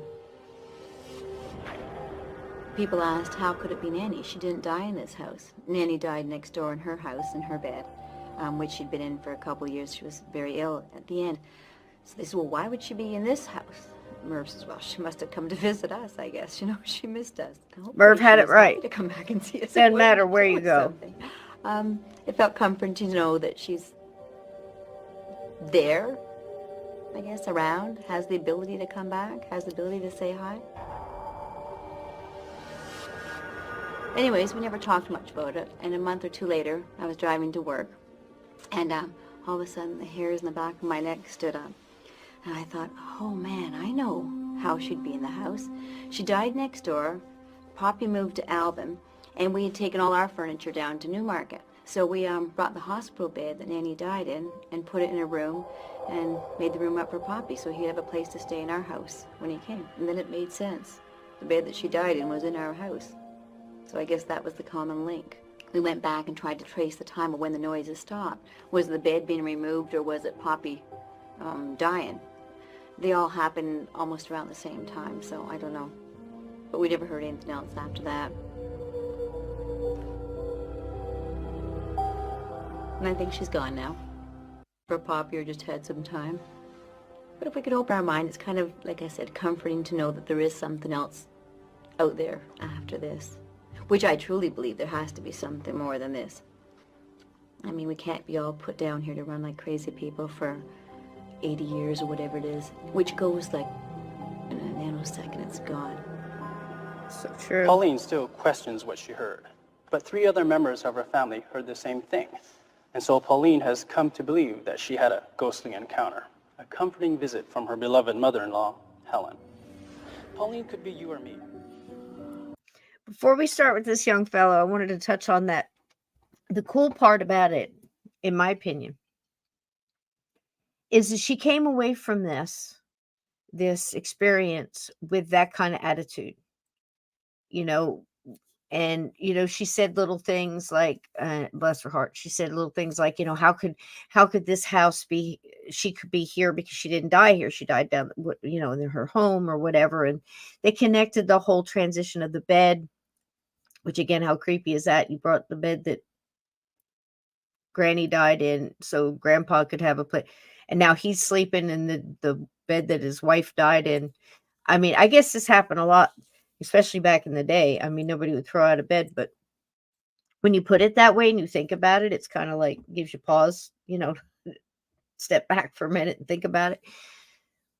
But besides that point, I personally think that could have been an attachment, and that was kind of a way you could ride in on that energy, because something that you were that close to as far as being in a bed and being sick for a long time. being moved, and you could follow that in. But again, I don't think that a ghost needs that necessarily. I believe that most are going to show up just as quick in the connection of the love energy and the timing with the birthdays and the anniversaries and the fact that they took care of her and now they were taking care of her husband, and you know, and the fact that the dog didn't react because he knew them, is my opinion, you know. um I don't think that the dog not reacting is a reason to throw out everything else. But, you know, people hearing the footsteps and the chairs moving and things like that. And then later on, other people started picking up on that, which kind of proved it. But I love the way she walked away from it and how it made her feel and how it reassured her and gave her that there's got to be something else. We're not just here to, you know, bum screw around for 80 years and then that's it, you know. And I love her attitude about that. And little things like this, it's all it took. Change that woman's life forever. She probably lived her life different after that, thinking about things like, you know what I mean? It's very cool. And it's a nice story because it was nothing dramatic as far as she came there and said, I love you. Thank you for she didn't get the big messages and all of that. But for her, it was enough to have had that, you know, have that little bit. And it seemed to have affected several people in her family. So that's just really cool. You know, this young man's really cool too. What are you saying, Froze? Wonder how many ghosts have appeared. Let's see. How many ghosts have appeared to me and me not just seeing them because I'm blind? Well, see, you know, you say that, but, you know, you make a good point that a lot of people are blind to the paranormal and blow it off and are scared. And, you know, how many people do you know from our past that you just couldn't talk about stuff like this? Nobody's ready, you know. I know I had him in my family. So here's another good one, and he's got a good outlook too. I suppose the supernatural to me, prior to what my experience was in October, is one of a real reluctance to believe. I didn't really get the notion that ghosts existed, but definitely as a kid, I was always afraid of the cellar and this one particular back room. And I can go there today, and I can remember being 9, and there's something horribly haunting about this back room. You sort of feel like you're not supposed to be there. But I can definitely say that I had to exit that room and run up those stairs because of the feeling of something coming from my back.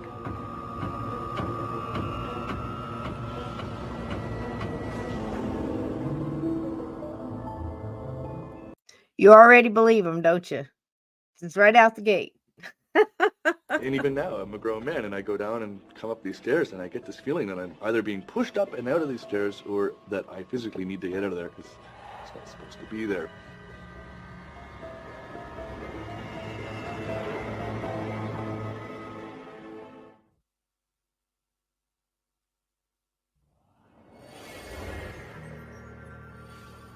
Like Salwa, Mitch Hall had a ghostly encounter with a dead relative that significantly changed the way he lived his life. Salwa's experience happened in her middle age. Mitch's happened in his 20s. But its origin can be traced a lot further back. Mitch had a wonderful childhood. His parents, Carol and Mike, homeschooled Mitch and his brother Jason for part of their childhood. And every so often, the entire family would take off for a whole year and go visit relatives in Europe and Australia. The Halls ended up in Northern Ontario, running a general store and restaurant. There were tough times, but everyone in the family pitched in, working together, and when they found the time, playing together. Over the years, Mitch has come to understand that the real benefit of a tight, loving family is not just the camaraderie and the good times. The real and lasting benefit is the relationship between parent and child. We've always had, a really close bond, my father and I. He was a particularly loving guy, really charismatic, and I always remember being totally taken by him as a kid. I always remember people that met him said, he was just a super charismatic and sort of powerful man that had, you know, a huge presence. Just a little over 8 years ago now, Michael developed a sarcoma cancer of his foot. And then a friend said to me, you know, Mitch, you should prepare yourself that your father could die. Have you thought about that?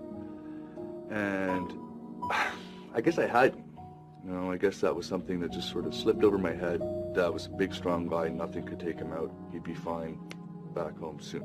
I remember going in and seeing my father in a pretty poor way. He was in intensive care. A clot had moved from his leg up and into his heart, which seized his heart to function properly and destroyed him. I definitely felt the loss of a hugely important figure in my life. Maybe it was the deep attachment between father and son. Maybe it was 20-year-old Mitch's uncertainty about not knowing where he was going with his life. Most likely it was a mixture of both. But the loss of his father shook Mitch to the very core of his being. He lost his energy for life and fell into a depression. To escape from his despair, he began to abuse alcohol and marijuana. Mitch knew he was on a downward spiral. What he feared most was that he'd never find the energy to pull himself out of it. Things were going from bad to worse when Mitch had an unexpected visitor. I remember this one night that changed all that for me. It was probably about midnight on October and a Wednesday night. I remember sort of sitting up and thinking, you know, why am I feeling like this? I get this feeling that there's someone else in here. I hear pretty prominent footsteps in my room that sound very authoritative.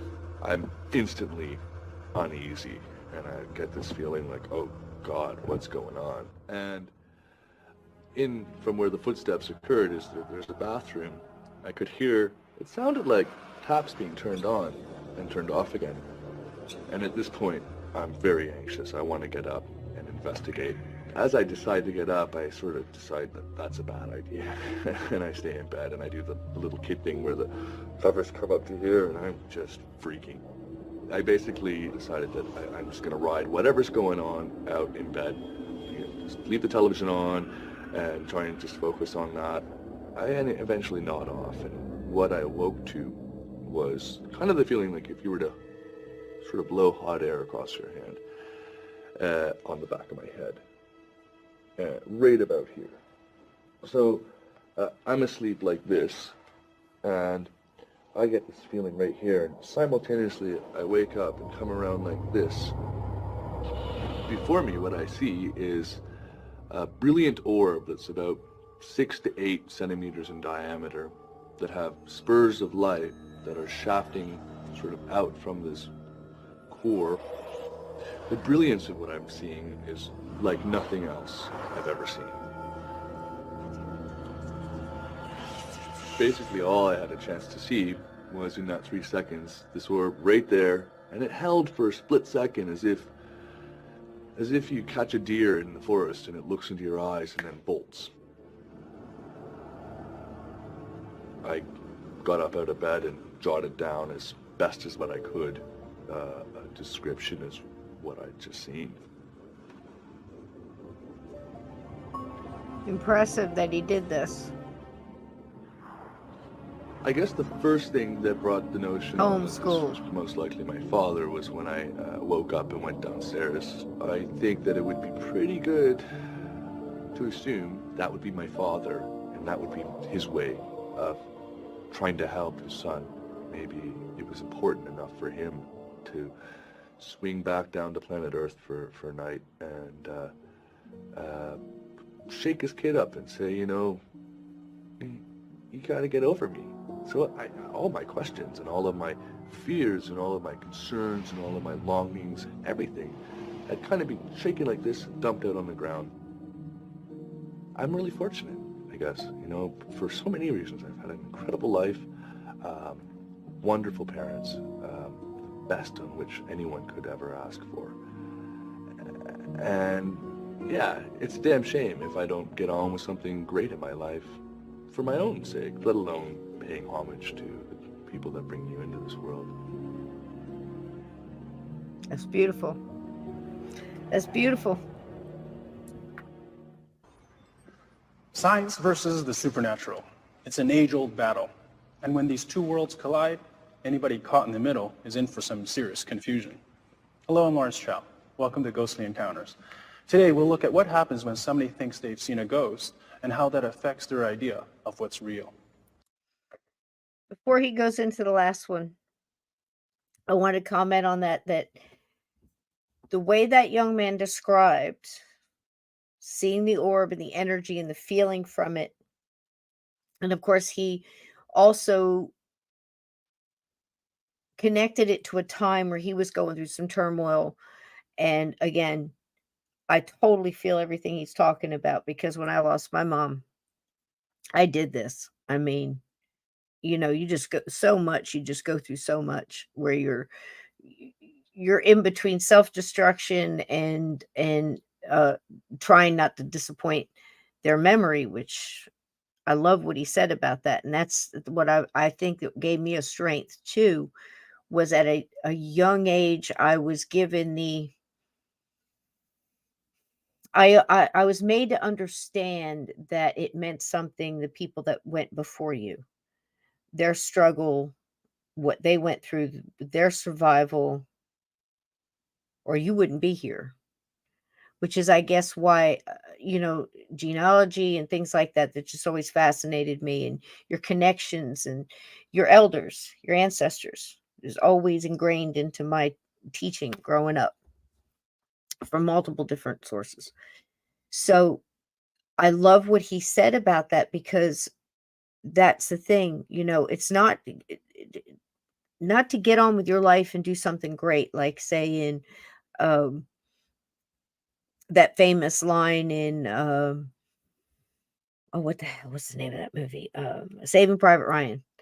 At the end, after all this one squad went through in World War II to retrieve this one guy because his brothers had died and he was the sole survivor, and they had made it a mission from high atop the thing to go and get him out of war. And so many died doing that at the end, once he was home and older, came back, had a family, had a child, had grandchildren, went to the grave of the commanding officer of that squad and said, was it worth it? Did I earn it? Was I enough?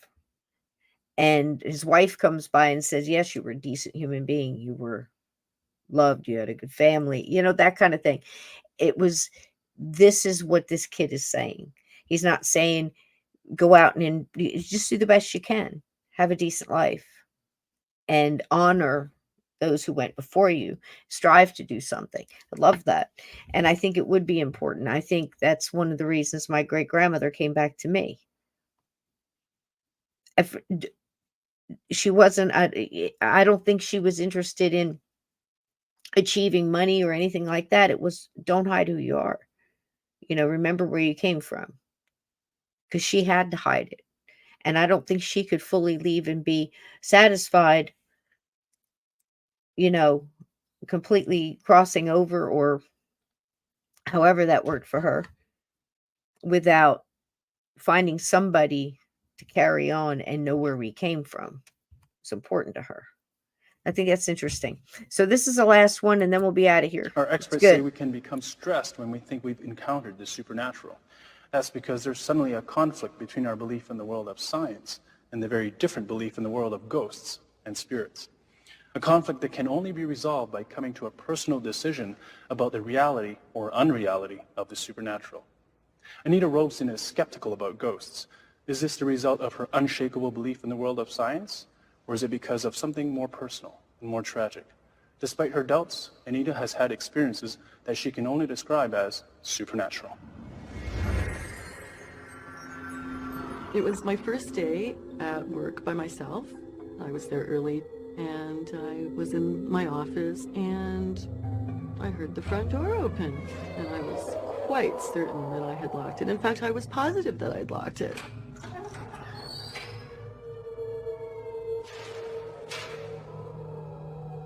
hello? I'm like, hello, hello, and I looked around a bit, and there was really no place to look. There was nobody there. There was definitely nobody there, and so I decided to give myself a little tour and make sure that everything was in its place.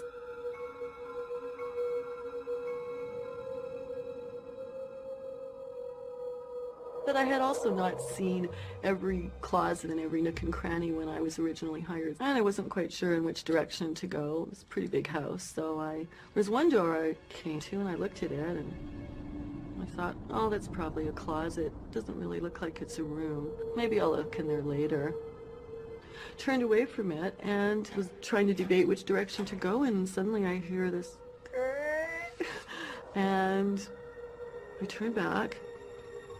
The door to the closet is open about this much. It was definitely closed. It was definitely closed before. There's nobody there. I didn't open it. I'm looking at it and I'm thinking, the house is haunted. I went up to the door and I opened it the rest of the way, and unbelievably there were stairs going up to the attic. I thought, wow, the ghost is showing me where the attic is. This is really cool. I was afraid, but I was also very interested. Can you So I believe went up this? to the attic, and there really wasn't much of anything of interest up there. So I thought, well, there's really nothing up here. So I stood there for a minute, and suddenly the room just got really, really cold. I should point out that this was in the summer, so it was certainly should not have been cold up there. If anything, it should have been hot. It was like a chill passed through my body. Like if you want to say it was a ghost, then maybe the ghost walked right through me, but it was that kind of a feeling that something really cold went through me. Then I got scared, so I hightailed down the stairs out of the attic, and I closed She the was door. brave. One thing I was very, very careful to do is to ensure that there wasn't something wrong with that doorknob. You know, maybe the wind blew it open and I'm scaring myself with the stories of the house being haunted, and whatever happened earlier when the front door opened was probably my imagination. I probably forgot to lock it. I closed the door to the attic. It closed. There was nothing wrong with it. It wasn't loose. It wasn't something that could swing open by itself. Someone had to open it for it to open. At the end of the day, I locked the front door again. I made sure it was locked, put up the closed sign. Everyone was gone home. I had my end of the day paperwork to take care of. And I hear the front door open and a breeze sort of blows in. I just stayed at my desk. I didn't even get up, and I shouted out to the ghost. I said, could you please close the door behind you this time? Click. I love guess this went home for woman. the day or something. I don't know. I cannot explain it. And that was my first day on the job. And no, I didn't run screaming out of there. I came back. Go, girl. Fast forward to 1997, I was living in an old house, again, an old house, on Gladstone Avenue. I was renting the basement apartment. One night I was sleeping in my bed and I woke up and I looked at the door frame to my room and there was a man standing there. Holy shit. The light switch was on the wall behind my bed, so I popped up and turned on the light and there was nobody there. I froze. I was really scared.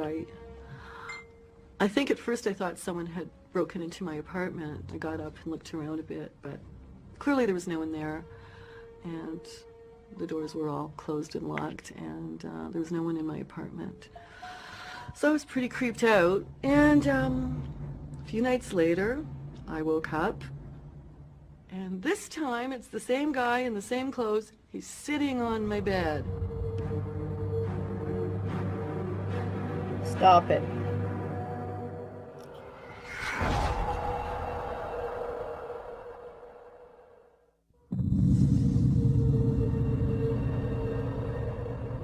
Again, I That's- froze. He's a lot closer to me now than he was when he was standing in the doorway, so I was holding my breath, looking. Okay, my hair's standing on end right now, just telling it.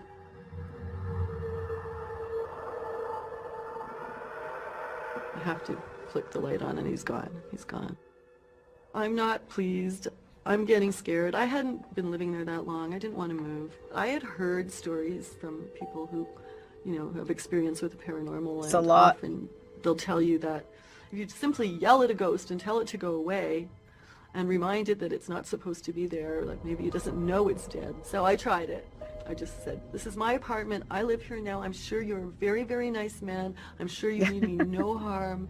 But if you could just please not come back because you're really scaring me. And he didn't come back. And a couple of months went by, and then one night I woke up, and this time I didn't see anybody, but I couldn't move. Something was holding me down on the bed. I thought, this is it. Some supernatural thing is killing me, and this is going to be how they'll find me dead in my bed with no explanation. Don't you just love her?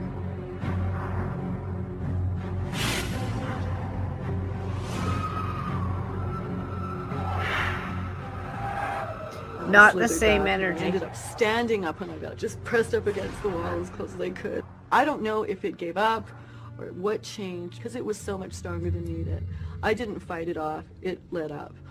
I just didn't know what to think. I was just so upset. I was so scared. I was still shaking. It was just awful. I don't think that was the same energy. We go right back to the beginning. At the age of 5, we were vacationing at our cottage in 1962. We were supposed to be there for another couple of days, and I believe we were supposed to leave on a Sunday. And on Friday night, my mom decided she wasn't feeling well, and my mom and my dad decided that we wouldn't stay till Sunday, we would just leave Friday night. My mother tried to get me to get dressed and some clothes for traveling home, and I ran into the woods around the cottage, and I was running around and running around. For about 2 hours, they were trying to catch me and trying to Sorry. leave, and I kept saying, we're not supposed to go, we're not supposed to go. No, it's wrong. And finally, of course, the grown-ups won, and excuse me.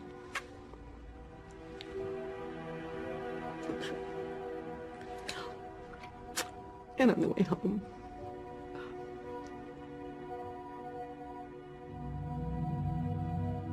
we were in a car accident, and it wasn't our fault, and my mom and my dad and my brother were all killed. The other thing that survived was my dad's camera with film, and just incredible. And the irony, the ironic picture that came out of that camera is a picture of me and my dog just walking away into the sunset.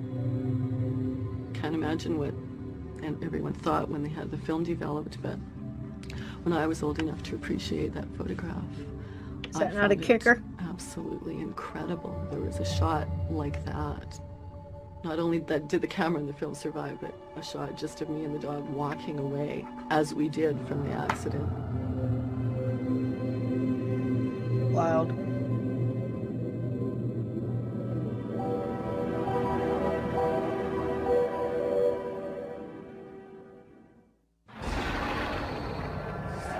Over the years, especially as a child, I would desperately, desperately try to conjure up my family.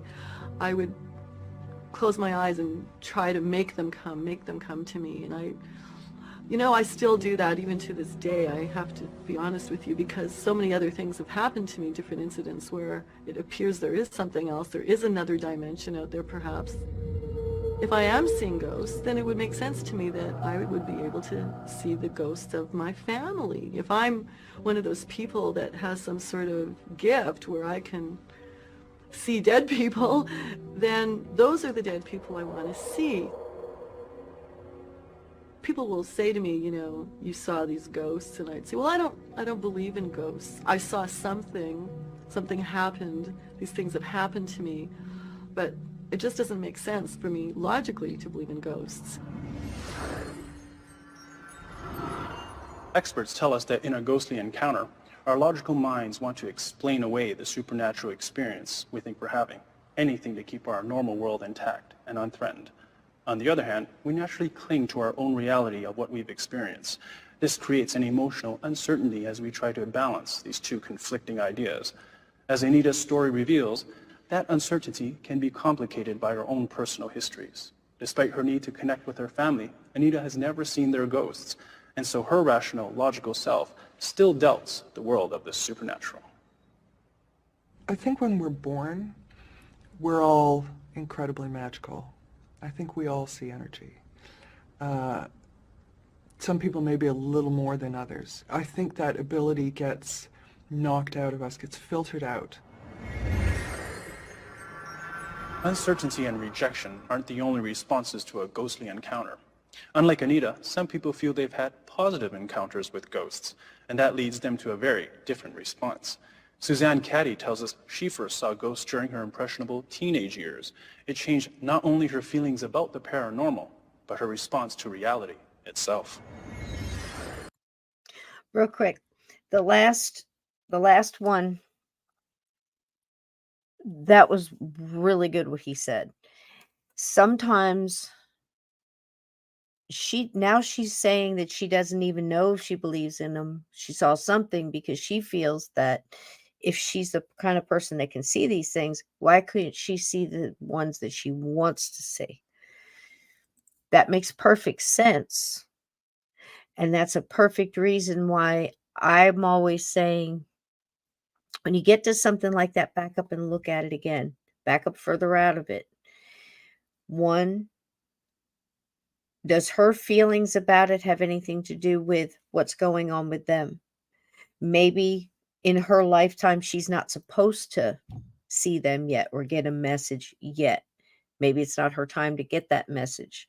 Maybe there is no message. Maybe everything's chill and running the way it's supposed to. You see what I mean? There's so many different things. I hear from so many different people. Why can't I, see this one that I love or that one? And I don't have the answers to that. I just know that if you have abilities, it's very difficult for you to do something that's close to you. It affects it. And I would imagine the afterlife is no exception to that rule. So it's timing. It's how much the outside of your self can affect you and your course in life, or allowed to, however you want to put that. So it's interesting that she was looking at this like, I should be able to see them. But I think she's doing herself a disservice, because also you will hear, like, the harder you try for something, or you put a lot of that negativity, there's a block, and it makes it harder than if you just let go and have more freestyle and say, look, if you want to send me a message, I'm here and I'm ready to receive it. But I send you love and energy. And I just hope that everything is good with you. I feel that you're, in a good place. And, I hope I'm doing what I'm supposed to be doing. A lot of people, that's what keeps them on course, because they think that they're being watched, that their loved ones are still watching, and can see what they're doing. I'll tell you, it's an amazing thing how many different outlets that one subject can touch, how many different subjects, the spider web of the paranormal is incredible. And if you touch it down here, it affects over here. It's a trip. It took place in Blackstock, Ontario, the teeming metropolis. I had been babysitting for probably from the time their son was about 3 months old. I stopped babysitting for a little while because the husband had died. And so the wife and child went to her mother's for, I think, about 3 or 4 months. And so when she moved back into the house, it was the first time I was babysitting that this particular encounter took place. So I put Stuart to bed.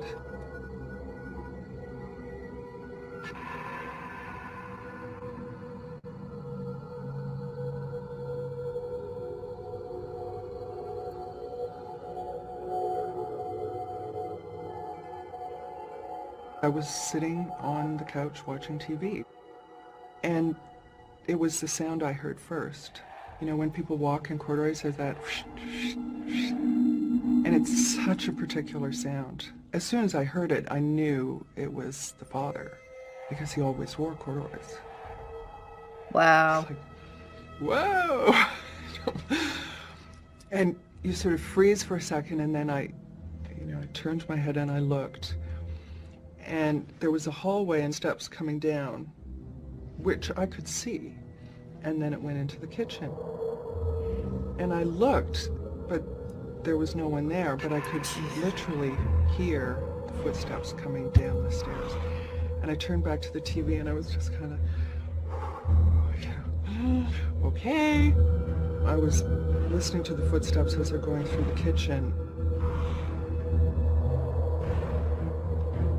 You've got such a mix of emotions, but you know what's coming. I mean, you know he's going to come out that next doorway, and he's going to be standing 6 feet away from you.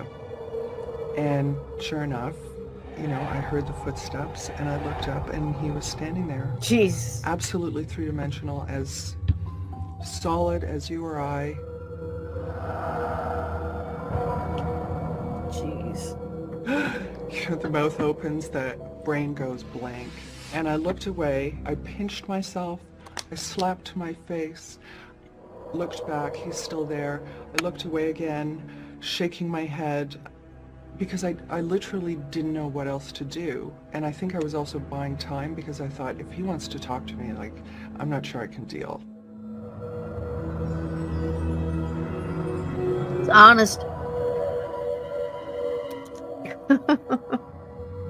It was like from one moment of being terrified to the next second, and it was absolute calm and peace. I mean, no words exchanged, just, I just looked into his eyes and he looked into mine, and I knew, and I knew that it was okay, and I knew that he was just checking up on his son.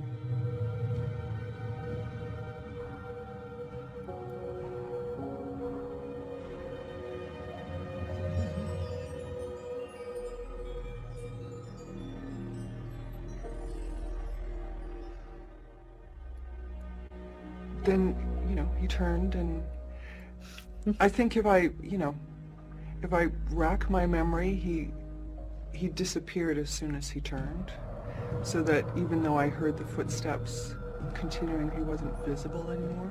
The minute the footsteps were gone, I ran up to the little boy's room to check on him. I mean, I knew that it was okay. Everything was fine. So, the rest of the night I'm like, okay. Now what do I say? Do I tell her that her deceased husband has popped in?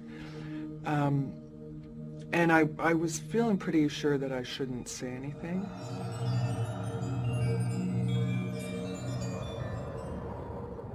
My dad had arranged to pick me up that night when she got in. And he picked me up, and, it's dark in the car. And we drove home, and he's like, "Are you okay?" I'm like, and I didn't say anything. We walked in the house, and he said, "You look terrible. You look like you've seen a ghost." Wow. Which was really unlike my father, and of course I immediately just burst into tears. And he's like, "Come down." He took me in the kitchen, fed me brandy, So cool. and just let me, and then he's like, "Okay, there you go. You feel better?" It's like, "Not much." Wow. I think about how I felt in those first few seconds. If that had been the emotion I'd been left with, I would never have wanted to see a ghost again. I can It's see how important. people could feel traumatized because they don't have any context to put it in. In my case, I was left with this unbelievable feeling of love and peace and, just something so beautiful and so magical. I wasn't left with a feeling that I wouldn't want that experience again.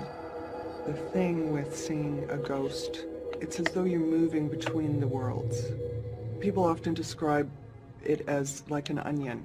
All these times and places and dimensions are actually all happening at the same time. You know, we've just forgotten how to move between them.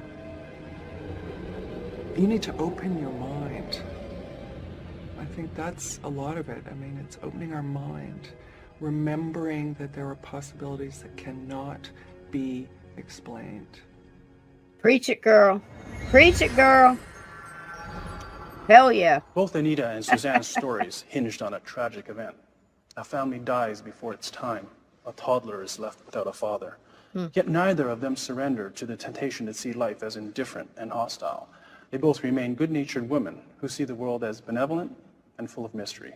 Suzanne wholeheartedly embraces the idea of a supernatural reality beyond the world of science, and Anita recognizes that the unexplained is an important part of her life. Sometimes these experiences are reminding us of our humanity.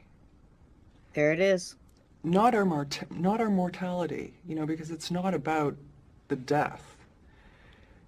It's about the fact that we are alive, we are here, and there is far more than meets the eye going on. The camera survives. Me and the dog are walking away. Like, there's so many things that are unexplained, you know? Maybe it's just normal. Maybe that's what life is all about, but it doesn't happen to everyone, so.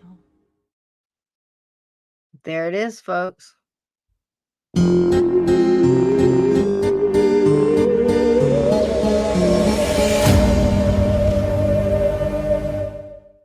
Happy Halloween.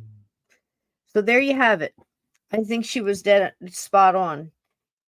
She said, I can't get it verbatim, but I can get close, that if she had lost it or walked away or everything had ended after the buildup of hearing the footsteps come through in the corduroy pants, you know, make that whoosh, whoosh, whoosh, whoosh, whoosh, whoosh, whoosh, whoosh. And she knew who it was, right? And he comes through I mean, how scared were you when she's telling this? And she says, you know, he's going to come through that doorway and be 6 feet from me. This woman who had her, a young girl, had her enough together and was in that moment and sat through that and breathed, pinched herself and everything else just to, but finished through. If it had ended there, she would have looked at this whole thing so different. But she wrote it out and she played out the tape and she felt the love and you know, the warmth coming from this concerned dad that was just checking on his child and knew that you were taking a good care. And it was still a connection of life. It was still a connection of that humanity of ghosts were people too. What are they here for? Why is this particular one here? What's their bag? What's, you know, what's going on? And so many times we've get it wrong. Now, there are things you shouldn't be poking around in, and there's definitely bad stuff out there. But because of all that, because the buildup of all that, because the scary stuff that people miss the good that comes out of Halloween and celebrating fall and however you do your thing, and it makes you happy to have cute little black cats when popping out of pumpkins. So what? You know, find some happiness in this world, right? And somebody's always got a pointed finger, and they pointing fingers at the whole paranormal world and the ghosts and the whole thing. And yet you have people like this that are out there that have had this experience and know enough to look at it in that, from that vantage point, and realize that this is a father checking on his child, and he's coming in and he's in, you know, doing it in love and not at any harm to her. And it's incredible.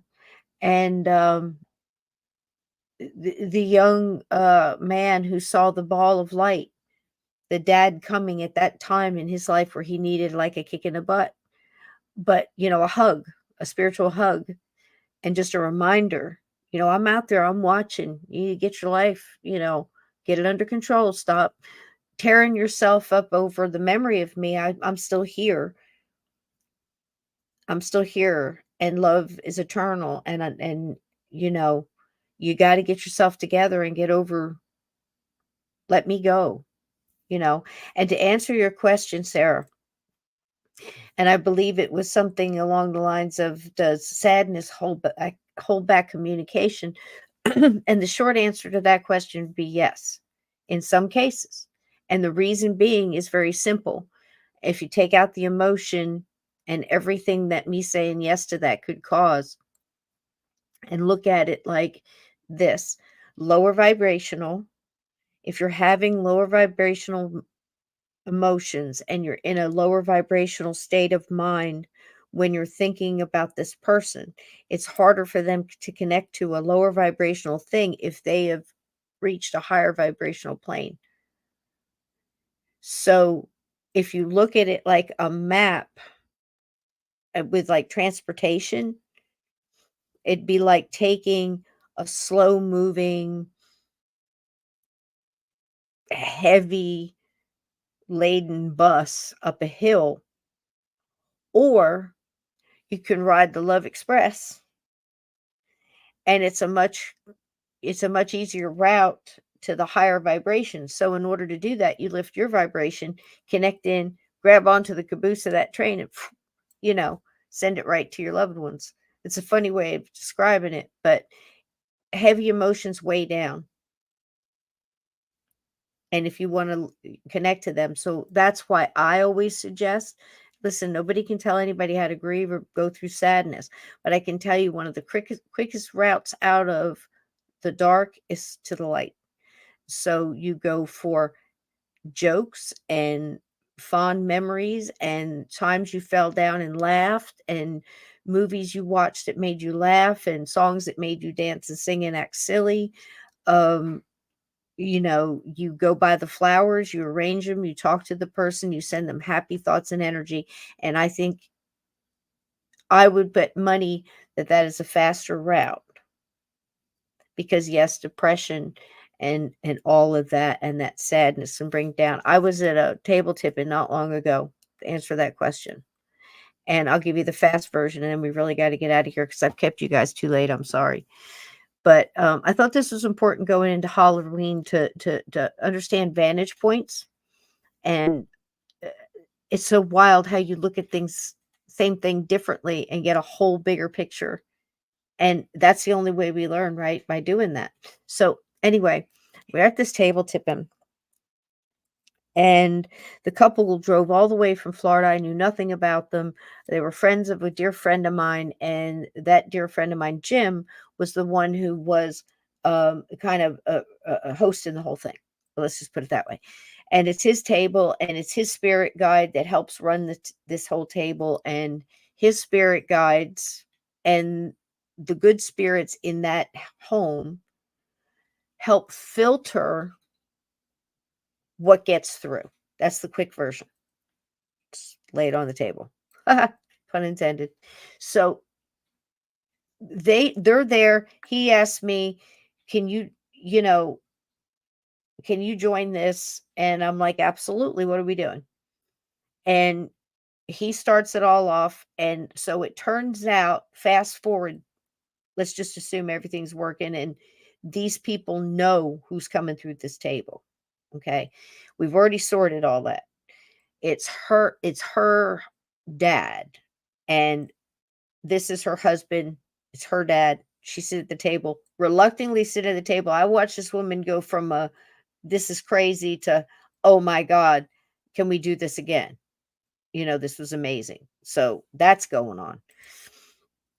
Turns out that there was something going on with the family, had something to do with the estate, money, business, property. I'm sure all of it was included. There was some kids that were supposed to get stuff that didn't get stuff.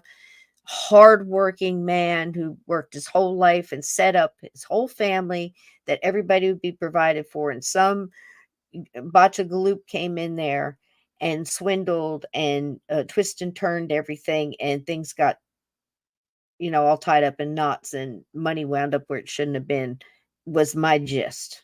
You know, I'm sure there was much more, but that's the gist of it. So this woman God bless her.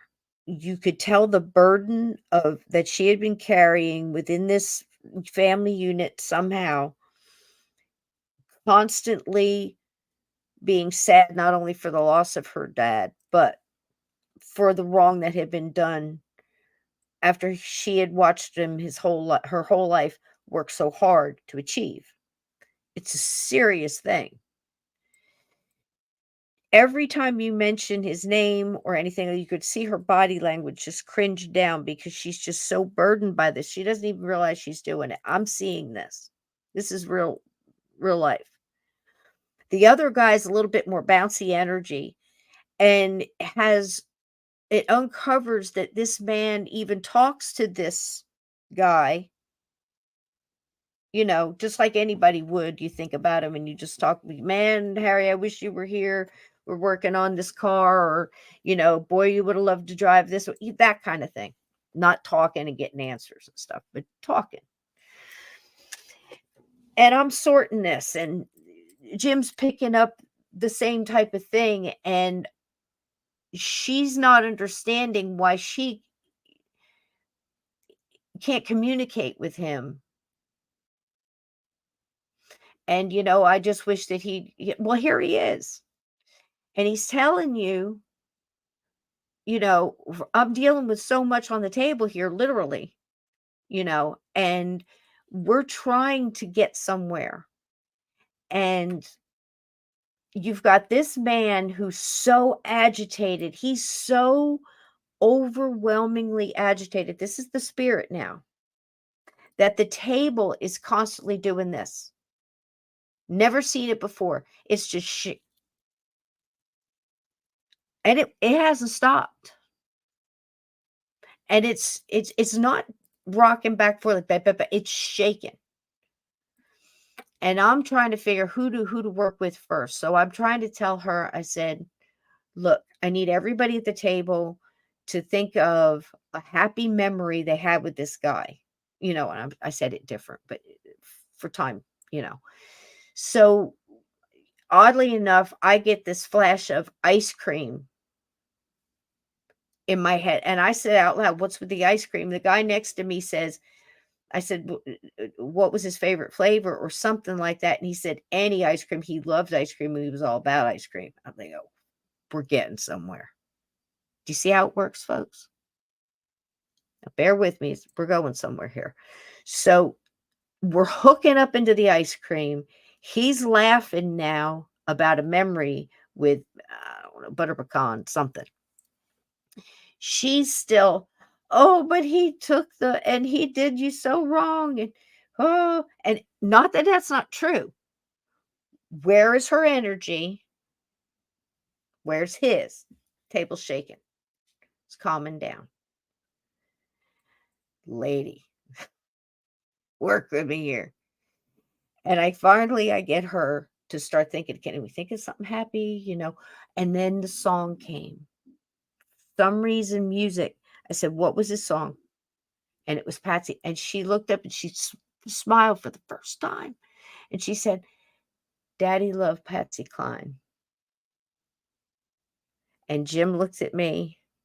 And I looked at Jim. And I just burst out. Crazy. And I sang the whole first verse. And the table stopped shaking. And I could physically feel this spirit. I mean, you could almost see him in his, I say Bermuda shorts, but they're like golf Florida shorts. Just that's kind of how he was dressed, with the, tan and the whole thing, and the big smile. And I finally got to see it because he as soon as I started singing, he turned around and I had his full attention. So now we're eating ice cream, and this guy starts talking about how he talks about him in the garage, and he sits down at the bench outside. And is that cardinal that comes and lands in that tree? I always think it's him. And I'm like, why are you talking yourself out of it? Of course it's him. You're talking to him and you're hoping he's okay. And then a bird lands there in front of you, and and it's happened more than once, and you're questioning. It's like, bam, bam. But not until she let go of the lower vibrational emotions just for a moment. And I've jumped in there and while I had his attention and jerked him up with some Patsy Cline and got him to turn around and he smiled. His love energy with his daughter and this young man that she was married to, his son-in-law, right? All three of them at once got into the love vibration, and she's still smiling. So I've seen it. I've seen it in real time, and I've seen it with others, and I've seen it over time that yes, I think it does. And it's not to say you shouldn't grieve or you shouldn't feel sad. But what I say is if you're going to feel sad, make sure you always come out of it in the light. Make sure you always leave it with a joke or sing a song, sing, something, a memory, and leave that in love and smiles and send it to them because it gives them strength. And you want to send them energy so they can, give you little, send the cardinals or the pennies or the feathers or the song or the picture or whatever, the chair moving on a birthday or an anniversary. And I think it's all in how we look at it. We've been misunderstood and the paranormal's been misunderstood for so many years. Halloween, okay, it started with, the pagan this and this and this. Everything is started that way. Where do you think we come from? That doesn't mean anything. It's what you do with it. I can, I can take a knife and I can do something, harmful with it, or I can, carve a bowl and make it useful. Just it's what you choose your hands. Surgeon can use these hands to save a life. A medicine person can, or a Reiki healer can heal with them, or you can hurt somebody with them, or you can hurt yourself.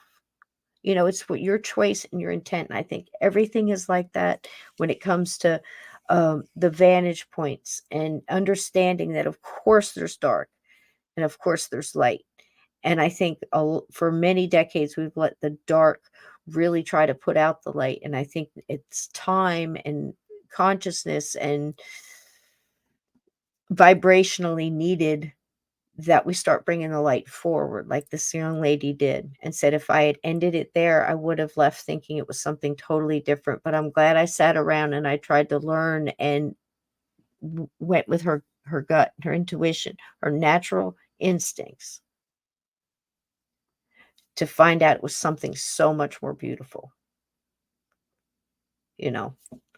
and the coincidences and everything with the other lady and the pictures and stuff. I believe that there's so much reason for that, and I believe that things like that get set up, and maybe somehow that they can manipulate it through love to give her a message that, here's us, the pictures, they survive those little coincidences in life. She didn't take it for granted, but it wasn't enough. She's, why can't I see them?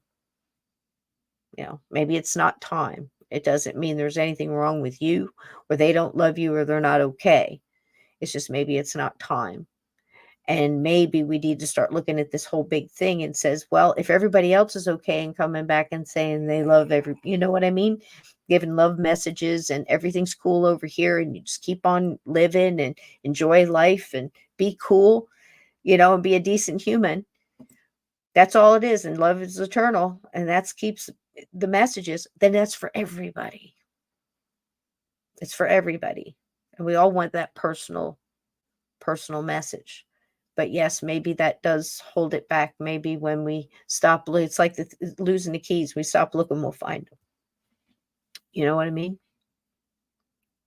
It's a lot of unanswered questions, and we certainly don't know everything.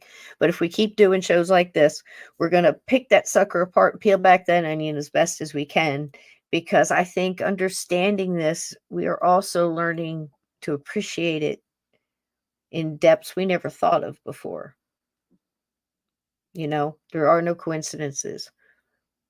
I believe we were incarnated to this time to try to understand what makes the humans tick and what's important, and how they try to separate everybody, separate us from everything that is rightfully ours, our powers, our intuition, our minds, our choices.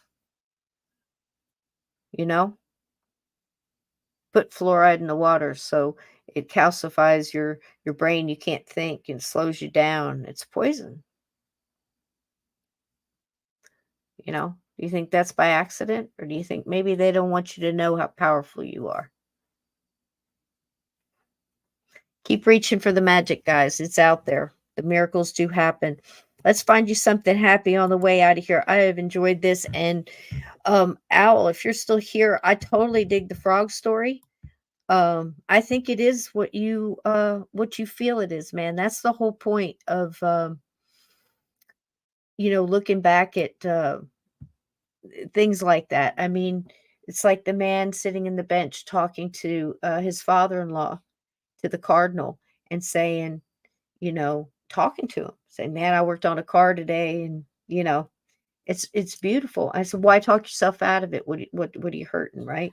So talk to the frog. And I hear you said he was a good listener, so it's win-win right across the board.